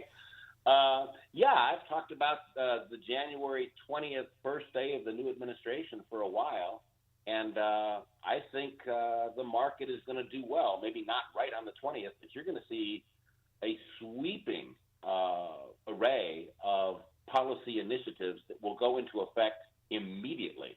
And investors are going to have to really digest a lot of information. And it's not just economic stuff or the Fed or the Treasury, right? I'm talking about international stuff. I mean, there's a lot of movements in these negotiations in Ukraine. There's tremendous amount of political and geopolitical strategizing about the Middle East. And, of course, the number one issue is what do we do with the containment of China? So there's a lot going on behind the scenes, and a lot's going to change really, really quickly. Going through your newsletter, though, I see basically, the American consumer, and consumer spending represents about 70% of GDP, is in a pretty good position, generally speaking, with, credit card debt, for example, as a percentage of disposable income is below pre-pandemic levels. Right. Debt to disposable income is declining. So we seem to be in the consumer seems to be, the median consumer seems to be in a relatively good position. So what does that portend for 2025? Good observation, 100% correct, Dan. The U.S. economy, with respect to consumer spending, is really doing quite well. And it has been for the last sort of quarter or two, which begs the question, why in heaven's name did Fed Chairman Powell cut interest rates 100 basis points since the middle of September, right? In an election year, right? In the fourth quarter, 100 basis points. What the market's telling you, the Fed didn't need to stimulate the economy anymore. This is why at the same time from the September 16th Fed cut all the way through to really today, the interest rates at the money market level, overnight money, has gone down 100 basis points, but 10-year treasuries have gone up over 100 basis points. So the bond market gets it first, right? And the FX market gets it before that. And just a quick note, the dollar has been flying higher, right? It made a new high again today for this cycle, well above 110. And the fact is that interest rates are going up because the spending that's coming out of Washington is probably higher today than it was a month ago or a quarter ago. These guys are trying to spend as much money as they can before austerity hits the U.S. government, which it's going to do. So right, and so that is the key fiscal policy, is for spending restraint to be in some material way to be visited on Washington. 100%. These spending cuts are the issue for the U.S. economy going forward in the next quarter or two, for sure. And then if the Fed was too stimulative, cutting rates in the fourth quarter, then what can we anticipate in the first quarter this year? Well, the Fed next meets on the 29th of January, right? And in the futures markets and the derivatives markets, just a little background. A year ago in January, the market was expecting 6 rate cuts, right? We got 3 at the end of the year. This year, the market is expecting none, right? So on January 29th, you will probably, more than likely, not see more stimulus from the Fed. The economy doesn't need it. Consumers are in great shape, back to your point, right? Businesses are in great shape. Business balance sheets are stronger than they have been from pre-pandemic. Households the same. The banking industry, right, the financial system is got ample reserves, as does the Treasury. So the economy's got plenty of liquidity, and it's also being supported by liquidity that's coming from foreign central banks, right? China continues to stimulate. Europe continues to stimulate. Japan continues to stimulate. So there's a ton of money in the system, and where the rubber meets the road is that all of this spending, because this is the biggest economy in the world, the percentage increases are one thing, but, think about that national debt level at $36 trillion. That's got to be financed in the bond market every week. This is the big problem. So everything starts here. Trump had this little gathering of governors late last week in Mar-a-Lago, and in the Q&A with the press after, he talked about all the CEOs that are visiting him, erstwhile political enemies at one point in time who are now making nice, like Bezos and Zuckerberg. So much of people's outlook is has impact. The sort of attitude and outlook has impact on consumer confidence, on confidence in the economy, confidence in taking risks. It has real economic impacts. The sort of the national mood, the national mentality. With him having these CEOs saying nice things and being excited about working with him in a constructive fashion, and in Zuckerberg's case, for example, shedding some of the censorious chains that he essentially argues were imposed upon him by the last administration. I mean, what I know it's hard to measure, but how important do you think that cultural shift is in terms of just a more open, pro-entrepreneurial kind of environment for the U.S. economy? I think it's extremely significant, Dan. The cultural waves going through this country over the last 4 years, or even sort of 12 years, have been really detrimental to free market capitalism. You look at things like the Constitution and the Bill of Rights. The First Amendment is free speech, right? You take that away, and everything disappears. And that's been suppressed for certainly the last 4 years, and if not, further than that. I think the whole cultural shift in the United States is long overdue. I think it's more powerful than most people think. I think it's a pro-growth, pro-American, pro-free market economy. I think everybody recognizes that we do not have free trade with our trading partners.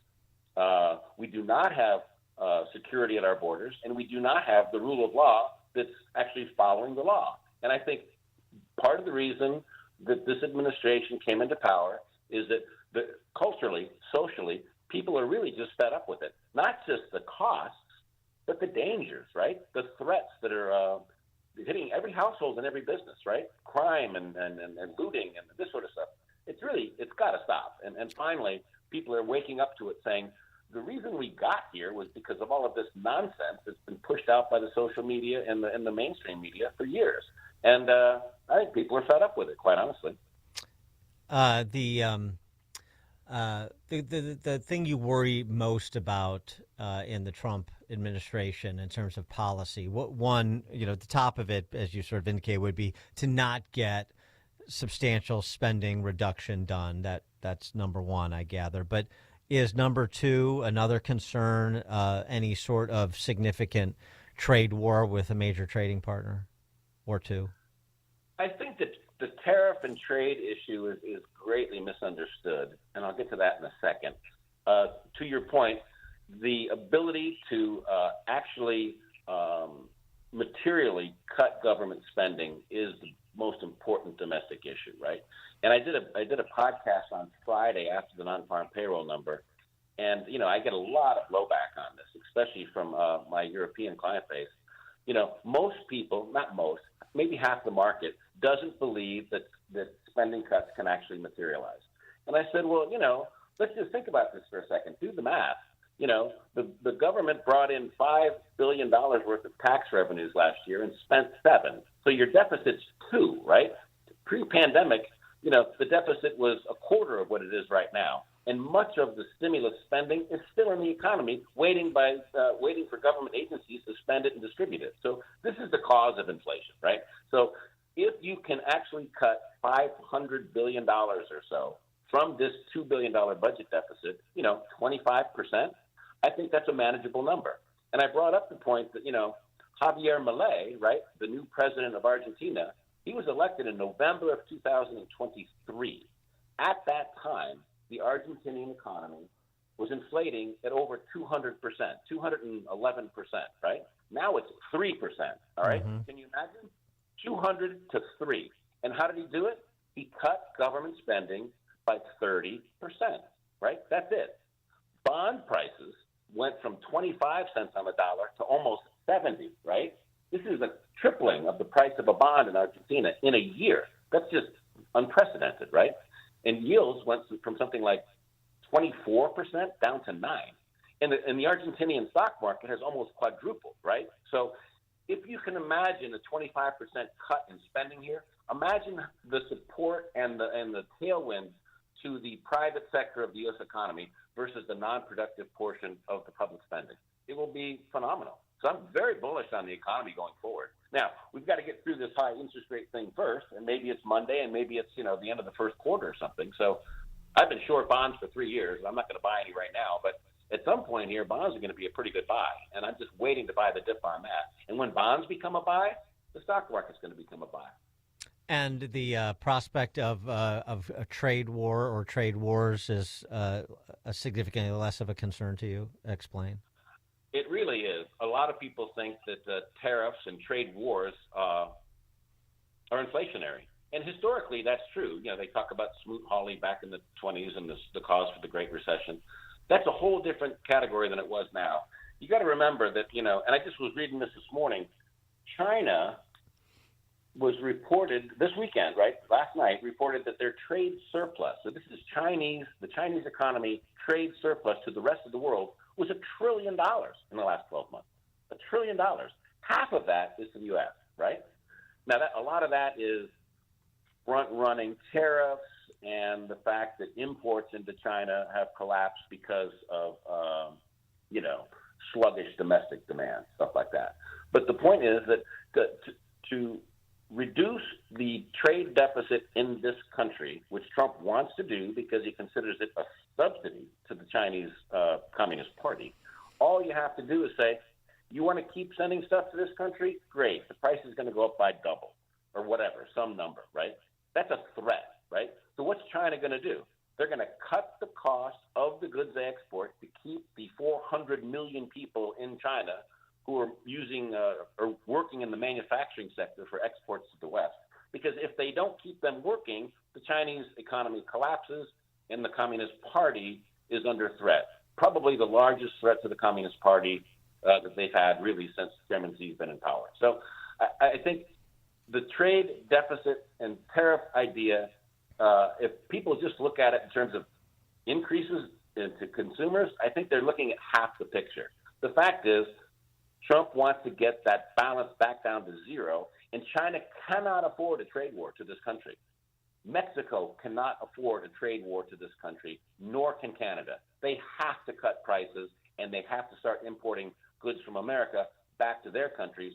Otherwise, their economies will go into recession. So when people talk about inflation, they forget that, these trading partners, if they can't export to this country, they're out of business. That's very deflationary, and people forget it. And the other thing is the dollar, right? You think about China, Canada, Mexico, Europe. If tariffs go up and their exports go lower to this country, what's the currency going to do? The dollar's flying today, again, all week. The euro is almost at parity to the dollar. It's trading 102, right? Same with the yen. Yen's back up to almost 160. So these emerging market currencies are collapsing. So the idea that the dollar is going to go up against all these other currencies, this is tremendously deflationary for the U.S. consumer. So I really take quite a big issue with some of these economists that say this is so stupid and the deficits are going to get worse and Trump's doing something really stupid and arrogant. And, he's got his style, don't get me wrong. But the point is, and I wouldn't do a lot of things that he does the way he does them, but the point is that the getting trade surpluses back to balance is the best thing we can do for this country, and it's long overdue. James Perry, founder, CIO, Perry International Capital Partners. Jim, thank you as always. Dan, thank you. Have a good week. All right, you too. Thanks. And he joined us on our turnkey.pro answer line. This is the morning show more Chicago radio listeners are choosing. This is Chicago's Morning Answer on AM 560. The Answer. Signature Bank is Chicago's fastest growing independently owned business bank. It's a bank where relationships still matter. Signature Bank knows your name and your story. I'm Dan Proft, and I know this because Signature Bank is my business bank. I'm Jim Durkin, founding partner of the Martech Group, a global market research firm based in Chicago since 1985 and a longtime customer of Signature Bank. When our business moved to our current Loop location, I recall seeing Mick O'Rourke and his two business partners, Brian Duncan and Kevin Bastuga, laying the foundation for Signature Bank. When Signature opened its doors in 2006, I was proud to move our accounts there and become a shareholder. Being in the consulting business, the Martech Group has a keen understanding of the value of relationships, trust, and attentiveness. Whether dealing with our U.S. practice or our international operations, Signature Bank is always there when we need them. That's why the Martech Group is proud to have Signature Bank as a valued business partner. Signature Bank is looking for their next success story. To learn more about turning your business vision into reality, visit signaturebank.bank. Signature Bank, helping local businesses succeed. Member FDIC, Equal Housing Lender. Welcome back to Ask Hasselus. If you could spend 1 month anywhere, where would you go? Easy. I'd go to bed. I mean anywhere in the world. Precisely. You'd spend the entire month in bed? Specifically, a new Tempur-Pedic from Hasselus Mattress. Why? Because I can take 60 months to pay for it. Through Monday, get 60 months interest-free financing on select Tempur-Pedic mattresses, plus a $300 MasterCard gift card. 60 months. That means... You can buy a Queen Tempur-Pedic ProAdapt Hybrid with ease-adjustable base for just $74 a month. And I get a $300 MasterCard gift card. Free next-day delivery and employee-free showrooms, too. So I can try and buy... With no pushy sales guy. Hang on. What are you doing? Searching for a travel agent to book a month-long vacation at Hasselus Mattress. Enjoy 60 months interest-free financing on select Tempur-Pedics through Monday at Hasselus Mattress. Open 9 to 9. Find a Chicagoland showroom near you or shop online at hasselus.com. Morning, Paula. Morning, Ron. Another day in Adminville, am I right? What are you working on? Oh! You okay? Your tabs. You have so many open. Yeah, gotta order lunch for the big client meeting. With great responsibility comes tabs. I can help. Close all those tabs and open just one, EasyCater.com. Online ordering from local restaurants, plus tools to save time, stay on budget, track expenses. One tab to rule them all. EasyCater, the smarter way to order food for work. Order now at EasyCater.com. The new year means new health goals, not just for your body, but your finances too. Your personal info is in so many places that are outside of your control. It only takes one mistake, and not even your mistake, to expose you to identity theft and lost funds. If your identity's stolen, LifeLock's restoration specialist will fix it, guaranteed, or your subscription money back, and resolve to make identity, health, and wealth part of your New Year's goals with LifeLock. Visit LifeLock.com and save up to 40% off your first year with promo code CLAY. Terms apply. AM 560, The Answer. All right, another day of broadcast excellence. Thanks to Justin Kosa, Quinn McCarthy, and Keith Conrad. We're back here bright and early tomorrow morning at 5 a.m. Plenty of sunshine, but cool. A high of 22 degrees. It's 9 a.m. WIND Chicago. The wildfire disaster could get even worse around Los Angeles. I'm Dave Anthony, Fox News.